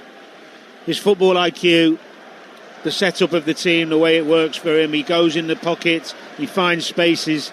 West Ham can't cope with him. They don't know where he is. Everything good that's coming for Brentford's coming through him.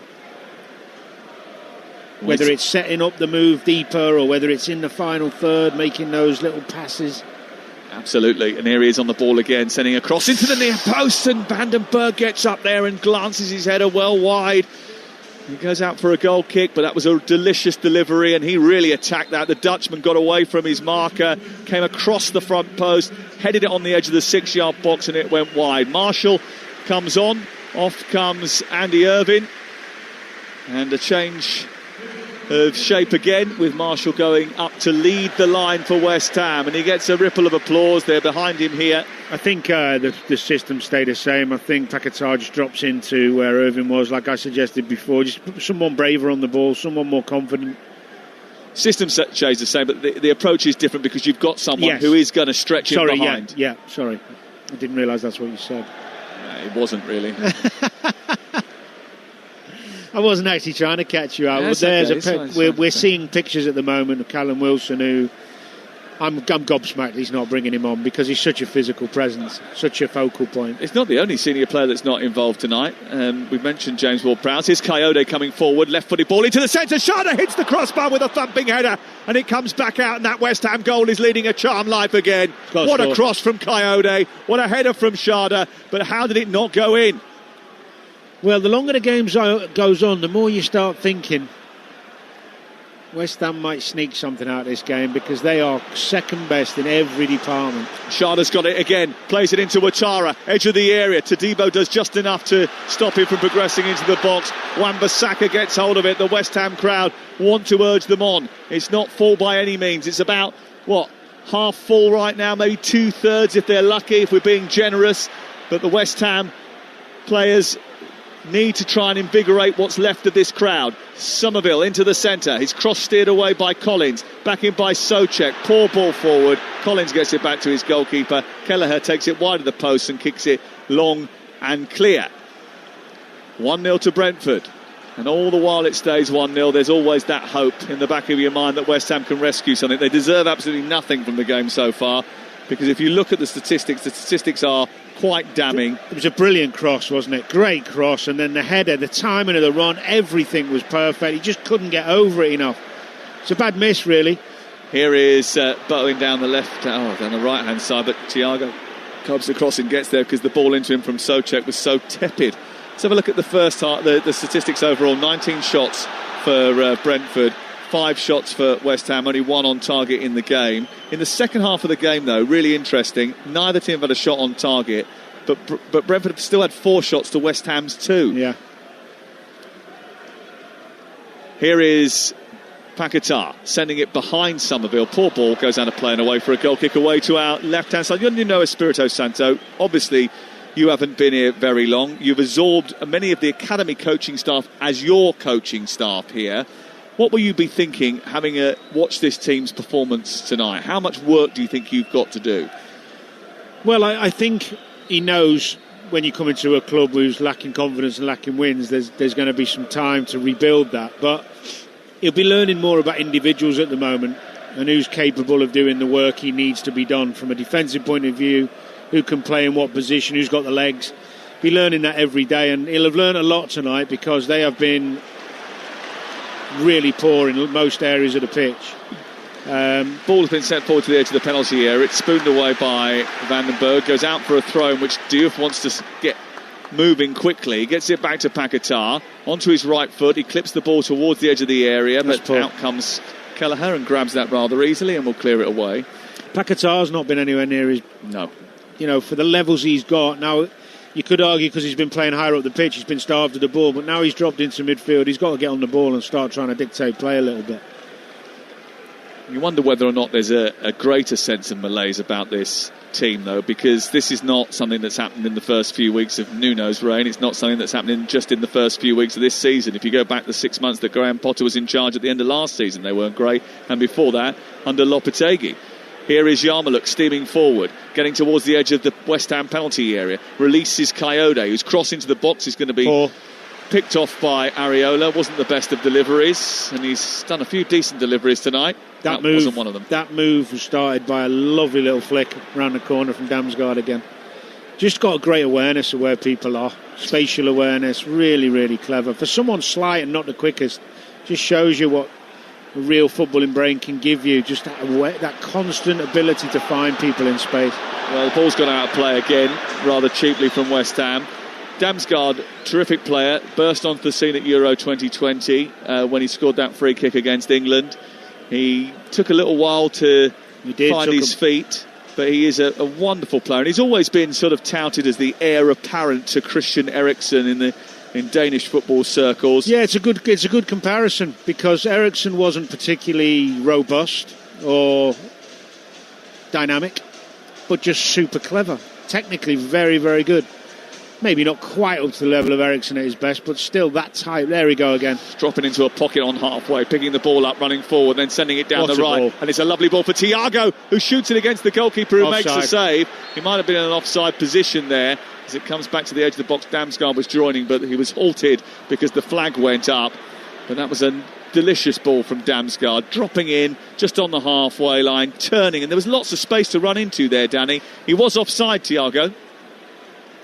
The problem they've got is that when the ball goes into him, if the two central midfielders are preoccupied with the Henderson and Yarmouk, one of the centre-halves who's free now that West Ham have got 3, he's got to step in. Yeah. They've got to step in because otherwise he can just do what he wants when he wants, and that's maybe the problems when you've got a team trying to play a couple of different systems they're not used to. Yarmouk, lovely little bit of skill to get away from Souček and then draws the foul from Somerville, and the free kick goes in favour of Brentford, and by punching the ball to the floor and protesting, Somerville gets himself a yellow card. He's just kicked the ball away again. Now by rights the referee should book him a second time and send him off there. Andy Maddy's let him get away with one. See, I'm surprised with Kilman at the back there that he doesn't spot that. They've got one striker between the 3 of them. One of them's got to step in. You feel it in a game when someone's dictating. Someone's always getting on the ball, always popping up, always making passes, running the game, and you think, how do we stop it? Someone has to try and do something out there on the pitch. Whether it's a central midfielder dropping back, whether it's a centre-half stepping in, but he is absolutely running the show. Tremendous performance from him. Henderson standing over the ball. Damsgaard is there as well. It's going to be Henderson's delivery towards the far post, headed by Igor Thiago. It drops on the edge of the 6-yard box. Kilman manages to hack it away. It's further away by Paquetá. Backheaders the ball out of the penalty area. It's still looping in the air, chested down by Thiago. He thrusts it forward for Brentford, but it's cleared away by West Ham. They can't get it to halfway. Yarmulke then holds on to it, gives it to Coyote, and Brentford will start once again. I mean, we don't want to see anyone sent off, but by the letter of the law, Somerville a little bit lucky. Yeah, but you're right. You don't want to see someone sent off for a little mad 30 seconds, do you? Nope. You will get people, though. I mean, if he ends up scoring the equaliser, it's probably going to come up. Just a bit. Brentford do have a tendency to drop points from winning positions. They've dropped 8 points already this season from winning positions, which is a bit of an issue, and they've dropped 32 points from winning positions since the start of last season. So it is in their wheelhouse. This is Kilman, deep inside their own territory, clipping it forward up to Diouf. Diouf takes it down and pushes it forward. Rodriguez about to come on for Souček in the next few moments. Here is Somerville. Somerville stretching and going down under pressure, winning a free kick in the left wing position. And it's a chance for West Ham to craft something from a set piece now. It's currently West Ham United 0, Brentford 1. The latest odds are available at Ladbrokes, where right now you can get West Ham to win the game 14-1, 7-2-1 for Brentford to complete the victory. The draw is 7-2. That's all thanks to Ladbrokes. It's 18 plus. BeGambleAware.org. Just over 20 minutes to go. Here is Rodriguez about to come into the fray. Somerville standing over this free kick, so is Paquetá. It'll be an outswinger if it's Paquetá, an in-swinger if it's Somerville. Kilman up from the back, Souček in there as well. It's Somerville who goes towards the edge of the 6-yard box and very close to Kelleher, and he grabs it, releases it, and they're off on the march again. And Schade trying to get away from Todibo. Todibo did really well to fight back and stop him from getting on to the West Ham half of the field, because Igor Thiago had made a brilliant burst forward, and Schade, if he'd released him, could have put West Ham in further trouble. Here's confirmation of that change. Souček for Guido Rodriguez. Todibo's actually done all right, considering there's a lot of people, well, West Ham supporters, who are not that keen on him. I think he's done all right tonight. One of the few. Callum Wilson starting to undo his boots. I wonder if he thinks that maybe he's not going to get on tonight. I mean, the boos for a player coming on the pitch, I mean, how's that going to help him? Well, he hasn't been a very popular signing since he arrived last summer. You know, you're 1-0 down at home. You've got a new manager through the door. The lad's coming on, just... I don't know. Well, that's it, isn't it? That's 5 substitutions for West Ham United. So... no Callum Wilson tonight. Here is Somerville, edge of the penalty area, turning it on to Bowen. Bowen trying to do some damage, and the only thing he damages is one of the bars that sit behind the Sir Trevor Brooking stand away to our left-hand side. That was a poor effort from Jarrod Bowen by his high standards. It was, but the move was set up because Paquetá was getting on the ball in midfield and taking control of it and taking some touches and playing progressive passes. And then Somerville finds Bowen, running away from him on his right, just bobbled up as he hit it, to be fair to him, looking at the replay, but better that from West Ham. 5 changes for West Ham United.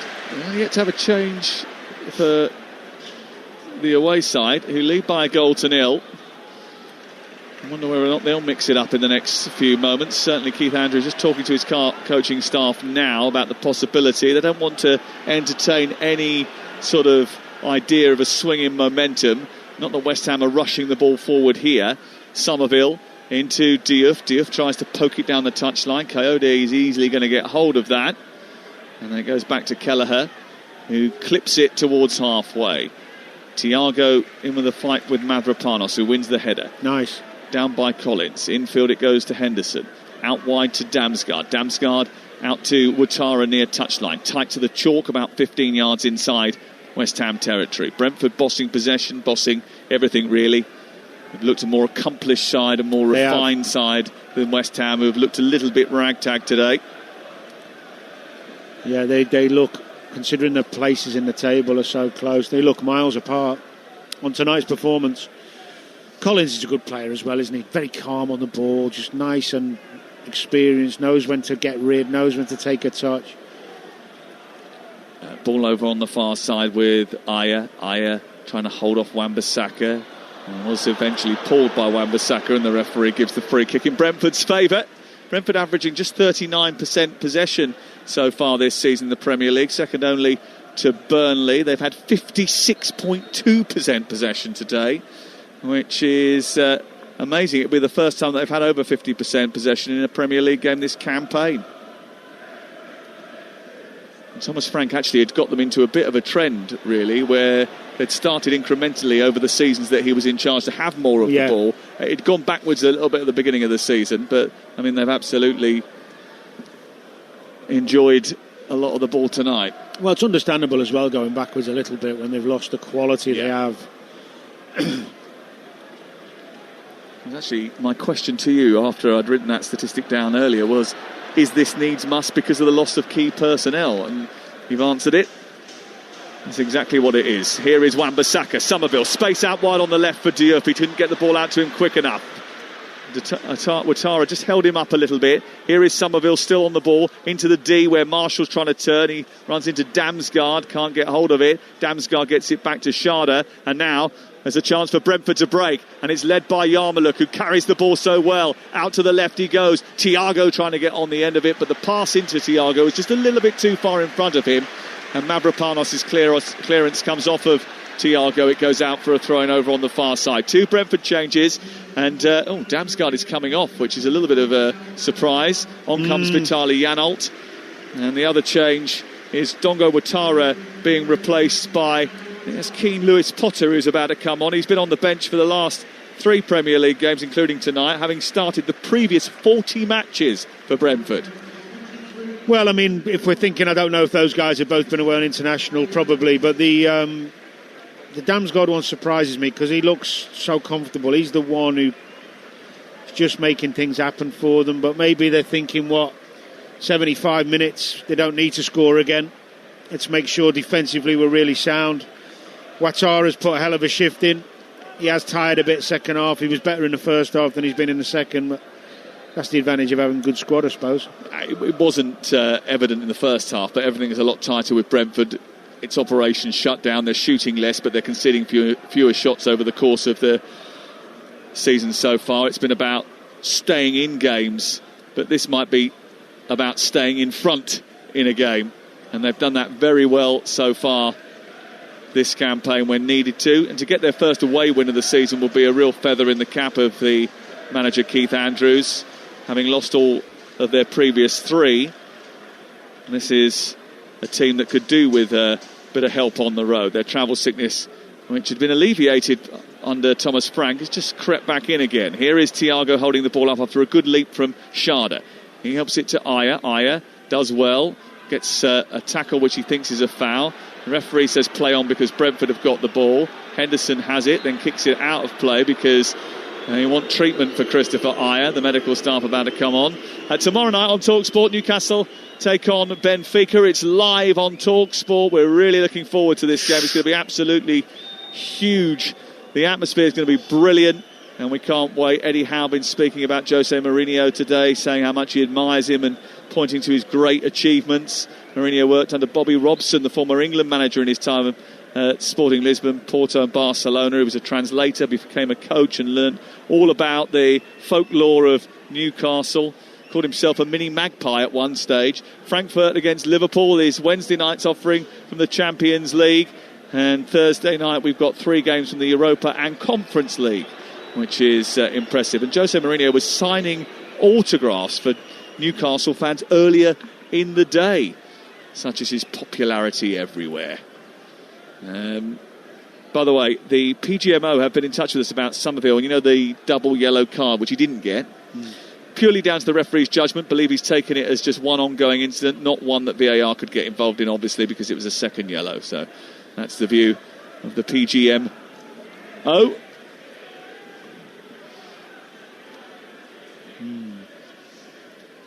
Crikey, we need to do something to up this atmosphere in this stadium, don't we? I mean, if this was your place of work, if this was your home ground, and you were the captain of this team, would you be getting into the owners and saying, look, I don't know what you got to do, but you've got to do something because this ain't working. I don't think you ever get to a point, or I never did, where you start dictating to the owners what they should and shouldn't do, but I think you would be... You would be consulted, though.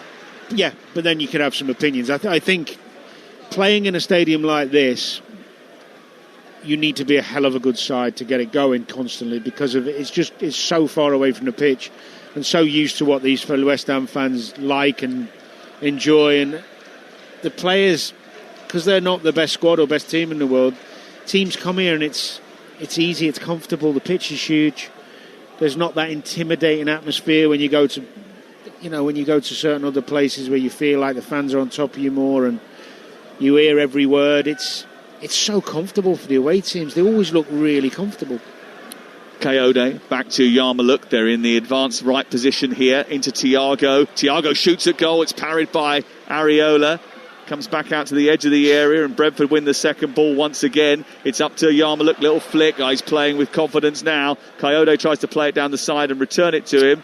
Diouf gets fouled from behind. It's an unnecessary challenge from Yarmulke, and it's a free kick in the left full-back position for West Ham United. 12 to go, 1-0 to Brentford. Well, the biggest problem Brentford have got right now is that for 79 minutes, maybe apart from the first 5, it's been too easy for them. Oh, yeah. And when that happens, sometimes you can switch off just for a minute. Set play, silly back pass, whatever. And the manager, I'm sure he'll be telling them, focus, concentrate. Because this would be a big evening. We talked about the pressure on West Ham and what they need, but it's also a big evening for Brentford and Keith Andrews. Absolutely massive for them. They've lost at Sunderland, they've lost at Forest, they've looked second best at Fulham. And games like that, losing them away from home, don't bode well for the rest of the season. But to come here and get 3 points, it makes it a very different start to the season. They go above Newcastle United into 13th position with a victory here tonight. That will be a welcome event. Henderson's been terrific, I've got to say as well. He really has. Do you know what? He's settled in so seamlessly to Brentford. Well, it was a brilliant bit of business, because replacing Norgaard's no mean feat. He was so influential for this team. We saw Brentford a lot last season. Yeah. He captain, passer, good defensively, good leader. Henderson's come in and just taken that role. He's done it so well. And it's a nice little partnership he's forming with Yarmulke. Well, Yarmulke's got loads of legs as well, hasn't he? And he gets hold of the ball and he... Isn't that a phrase you use? He's got legs. Yeah, no, I'm You're just trying to pick a fight. Just trying to create some excitement. Yeah, exactly. Trying to spice it up because nothing's happening and everyone else has gone home and we're probably the last 2 people left here. Well, I always feel with it can't always work again. Oh, here we go. Here's a chance for Bowen to spin down the outside and try and drag West Ham back into this game. Across goes Iron, blocks the attempted cross, and he stumbles out of the pitch. It goes out for a throw, and actually came off Bowen last, according to the referee and the assistant on the far side. I think that might be Iron. If he's got cramp, he deserves to have cramp because he hasn't stopped. If it is him, we'll see now in the replay, I'm sure. He's down holding his feet. I was going to say, when you get down to the last 7-8 minutes of a game and you're losing, especially at home, I never understand why teams don't go man for man all over the pitch. Just go man for man everywhere. And if you lose it going the other way. Just looking at shots from outside the stadium, and there's lots of people leaving and heading towards the Tube. They've seen enough. And they might, if they stay, see an equalising goal, but they haven't really threatened much in the second half. I don't think they've had a shot on target in the second half. I can't think of one. It's been no shot on target in the second half for West Ham United, who are trying to get back into a game. Remember, they made 3 changes at half time. They've made 5 changes in all now. Well, they've looked less vulnerable. They've looked less vulnerable. That's all but you could really say. They've offered nothing going forward, apart from the odd bit from Bowen maybe, and Somerville running at the defence, but they've made wrong choices when they've got into those positions. I'm amazed Callum Wilson hasn't come on. I know he can't now, but I mean previously. Yeah. I don't think you're the only one. There'll be West Ham fans ringing Jamie O'Hara tonight. 03717223344. Jason Cundy, the sports bar open for business from 10 o'clock tonight.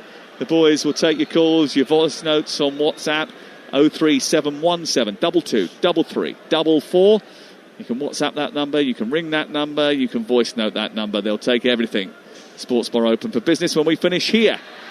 And we should finish in the next 8 or 9 minutes. There will be a delay.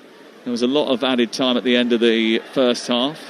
There'll probably be... the ball in play today has been poor, hasn't it? I mean, I don't even think we've got up to 45 minutes yet, have we? We've played, 44 minutes, 58 seconds of 90 minutes of play so far, although the clock over the way to our right says 83 because we had 7 minutes of added time at the end of the first half.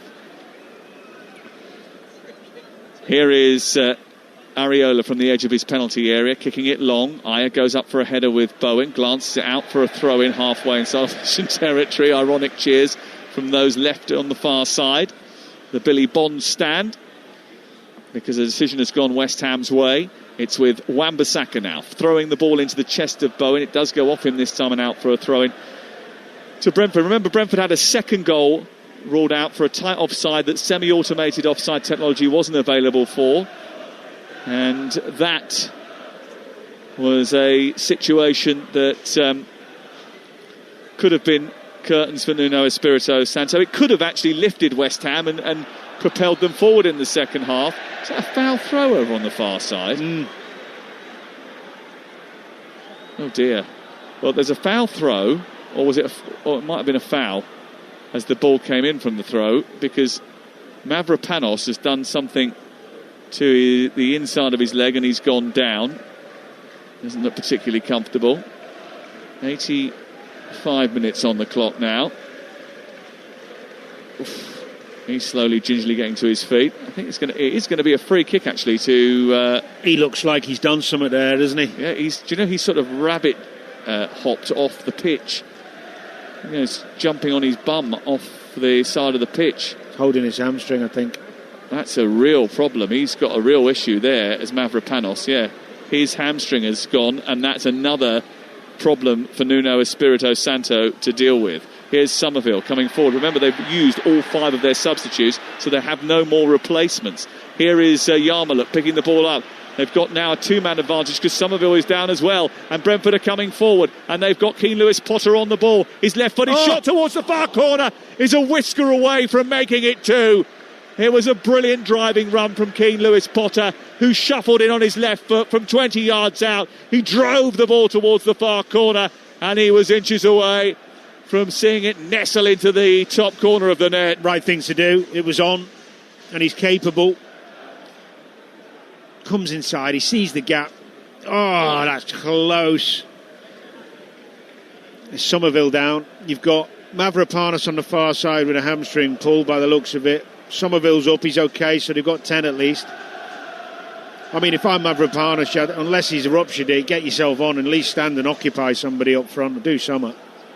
You're listening to West Ham, nil, Brentford 1 on Talksport with Enterprise Rent-A-Car. Here for it, book at enterprise.co.uk.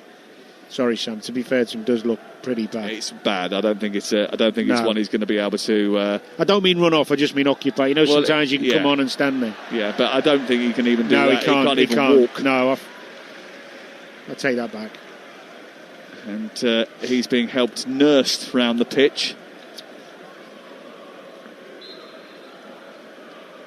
Free kick to Brentford inside the centre circle, and their second half performance has not been as attacking as their first, but they racked up so many chances in that first they could have been out of sight by half time. Managed the game well though. Excellently, really well. Made substitutions at just the right time, I think, as well. Here is Henderson with the delivery from the centre circle into the box. It's headed down. It comes to Bowen. Ayer's going to keep it alive inside the West Ham penalty area. Bowen comes across again and takes it forward. Tries to clear it. It's blocked by Collins over on the far left-hand side of the field. He bounces the ball off his knee and out for a goal kick away to our right-hand side. This is Talksport. I mean, the thing is with this Brentford performance, there's an argument for 7 or 8 of them you could give man of the match to. That's how good it's been as a whole. I know they're playing against a poor West Ham side, but the levels for them, I mean, this is the bar now that they've set themselves. They had the United win, of course, where they were really pleased at home, but away from home, they've been poor, and this has really set a different level of expectancy from themselves and the manager. It's great for the team going forward because they can use this as a benchmark and really push on. They look really well structured tonight. They look well structured in the game against Manchester United just before the international break, which is live on Talksport the week before the international break. And they were good against Manchester City in large parts as well, denied them lots of chances and only lost by a goal to nil.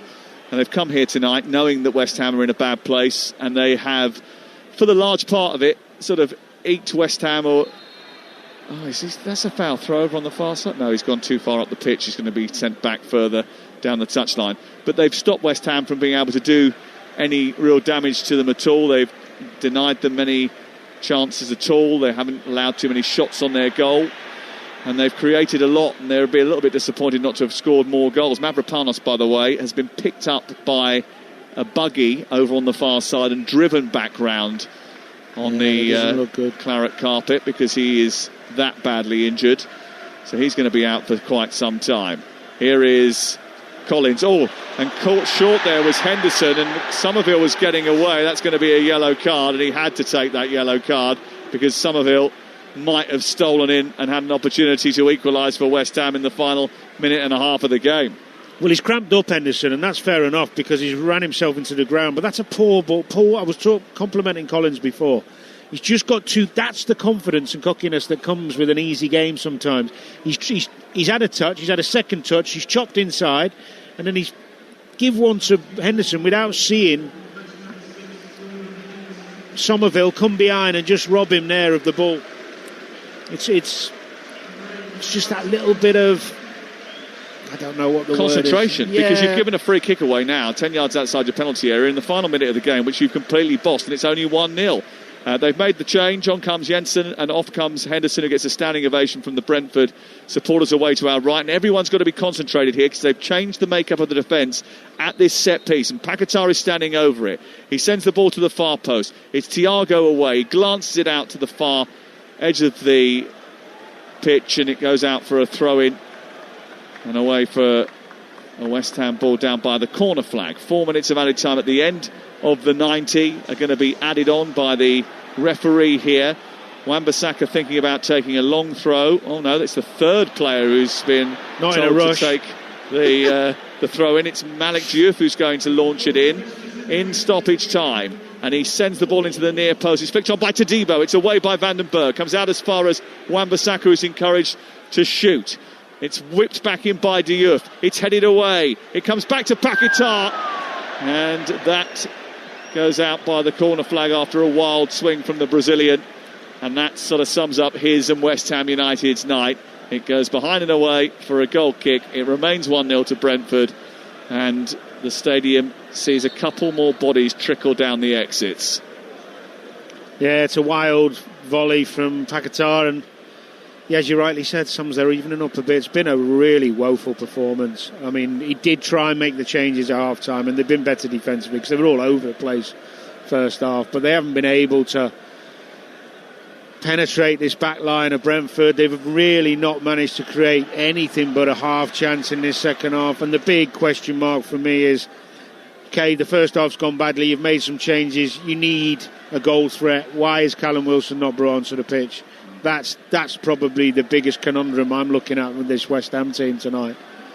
Here is Bowen down the right-hand side, getting into the box. The cross deflects off Vandenberg, and Coyote hesitates slightly. Somerville was coming in at the edge of the 6-yard box, and it's hacked away. This is the danger for Brentford, though. And Keith Andrews is getting a little bit irate down in front of us because he wants his team just to up their levels a little bit here because they're in stoppage time. They're in the second minute of it, and to concede a goal now would be criminal, bearing in mind they've absolutely bossed this game. But anything is possible in the Premier League. Late drama is its trademark. Is there more here for West Ham?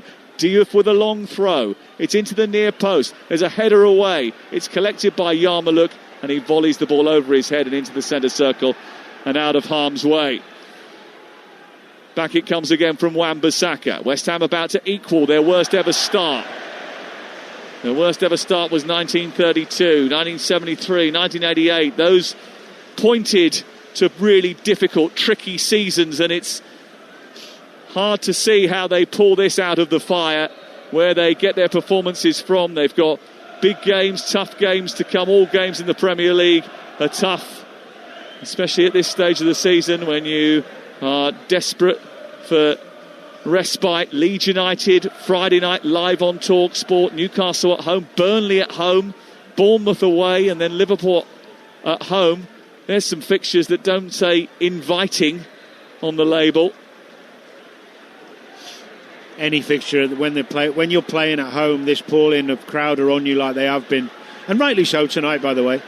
The fixtures just get harder. The pressure builds every time you play. 93rd minute. Here is Paquetá with the free kick, sending it forward. It's headed down and away by Brentford, who hack it anywhere now. They want to just get over the line, take their 3 points, get their first away win of the season, put those defeats at Sunderland and Fulham behind them. Thrown into Paquetá again, who just helps it forward into the air. It's away offside by Collins, but the offside flag was up against Marshall anyway. Hasn't really had an impact on the game, and it begs the question again, why not use an experienced man like Callum Wilson? You know, if you're not just experienced, big, strong experience, and can score at this level. It's a bizarre one. Unless he's had if there's a problem or a row or a contentious issue, then why have you got him on the bench in the first place? Well, Ward-Prowse creates loads of chances. Wilson's not a prolific goal scorer, we know at the moment, because he hasn't played too much football, but has been. Here's King Lewis Potter round the back into the penalty area, setting it back towards the penalty spot, slammed into the net by Matthias Jensen. It's 2-0, and rudderless and weak West Ham United have got just what they've deserved. It's a super goal from Brentford, who have been super tonight. They've been absolutely superb. Their football's been good, their organisation has been better, and West Ham have been all over the place. Well, there was never any doubt when it fell to Jensen. We come on, didn't he, and scored more or less with his first touch, I think, against Manchester United. I might be wrong with that, but he came on and scored.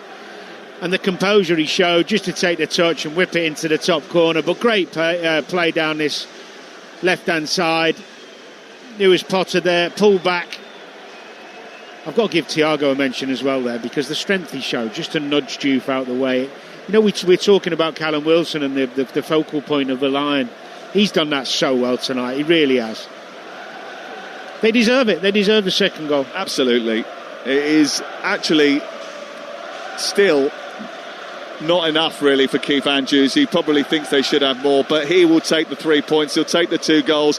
He celebrates on the touchline.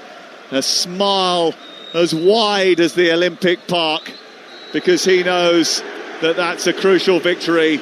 Well, no wonder they are protesting, no wonder they are booing. West Ham's start to the season, for the first time in their history, includes 4 successive home league defeats. There's no happy housewarming for Nuno Espirito Santo.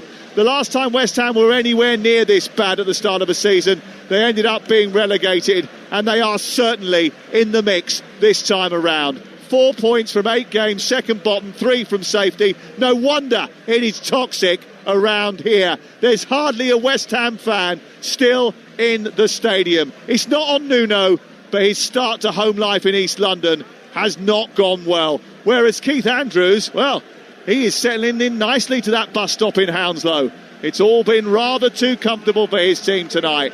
West Ham 0, Brentford 2. Well, West Ham are not united. The fans that did bother to come probably can't believe how bad that was. The worst performance from them in a long, long while. 4 home games, 4 home defeats, and it's not a home. It's not a home of football. It's not West Ham's home. The fans don't like it. The players can't play in it. Nuno went onto the pitch at the end and walked off, puffed out his cheeks as if to say, I've got a huge job on here. This is going to be next to impossible. They were absolutely dominated by Brentford tonight. Absolutely should have been 5 or 6-0. They doubled their lead right at the end, but before that it was a 1-0 hammering. Their XG was 6 times bigger than West Ham's. 3 times as many shots for Brentford. 6 times as many on target. They were so superior to West Ham, and this was a side, Brentford, who had lost every away game so far this season. Danny Murphy, how do you begin to explain how bad West Ham United were? I didn't expect that. The the lack of confidence, the lack of belief. There was too many players out there who weren't quite sure on what they were doing or the role they'd been given. Now, I understand the manager making certain decisions at the beginning of the game, depending on players flying away and coming back with knocks and all that. We always see this after international breaks.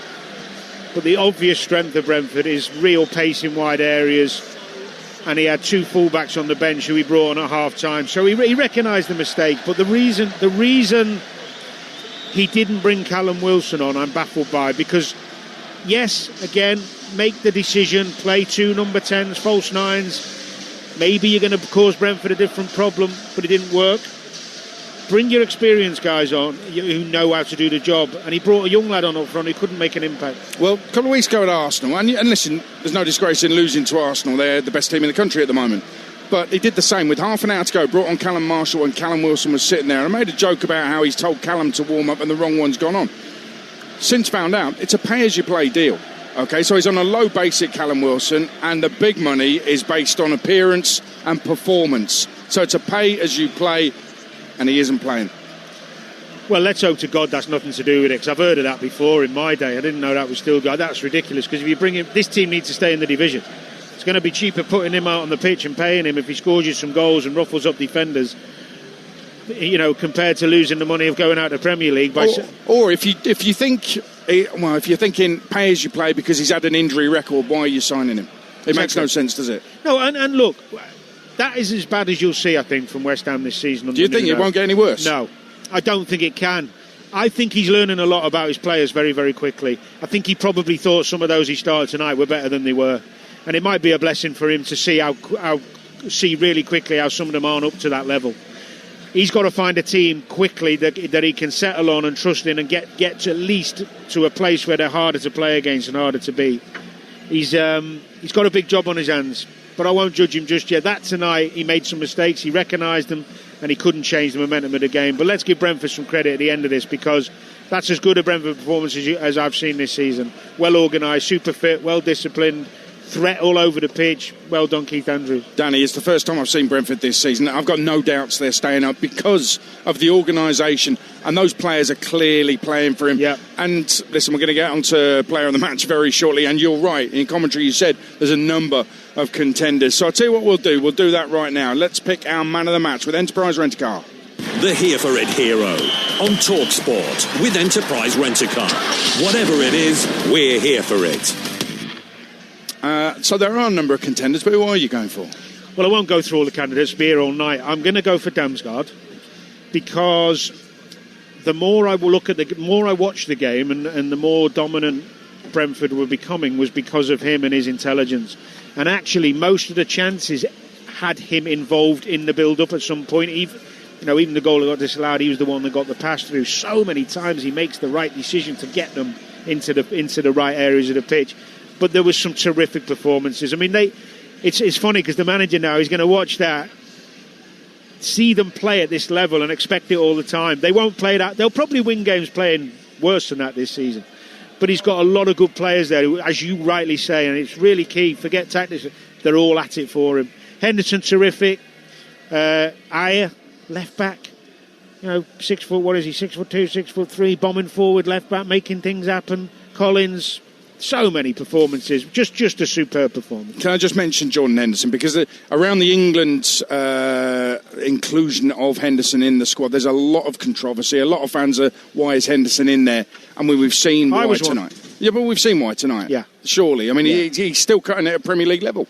Playing like that, with that level of physical, he's still able to do it physically at this level like that, and influence games and calm games down and influence those around him. Yeah, I completely see it. But he was close. But it's Damsgaard who gets our Here For It hero, man of the match from tonight's game with Enterprise Rent-A-Car.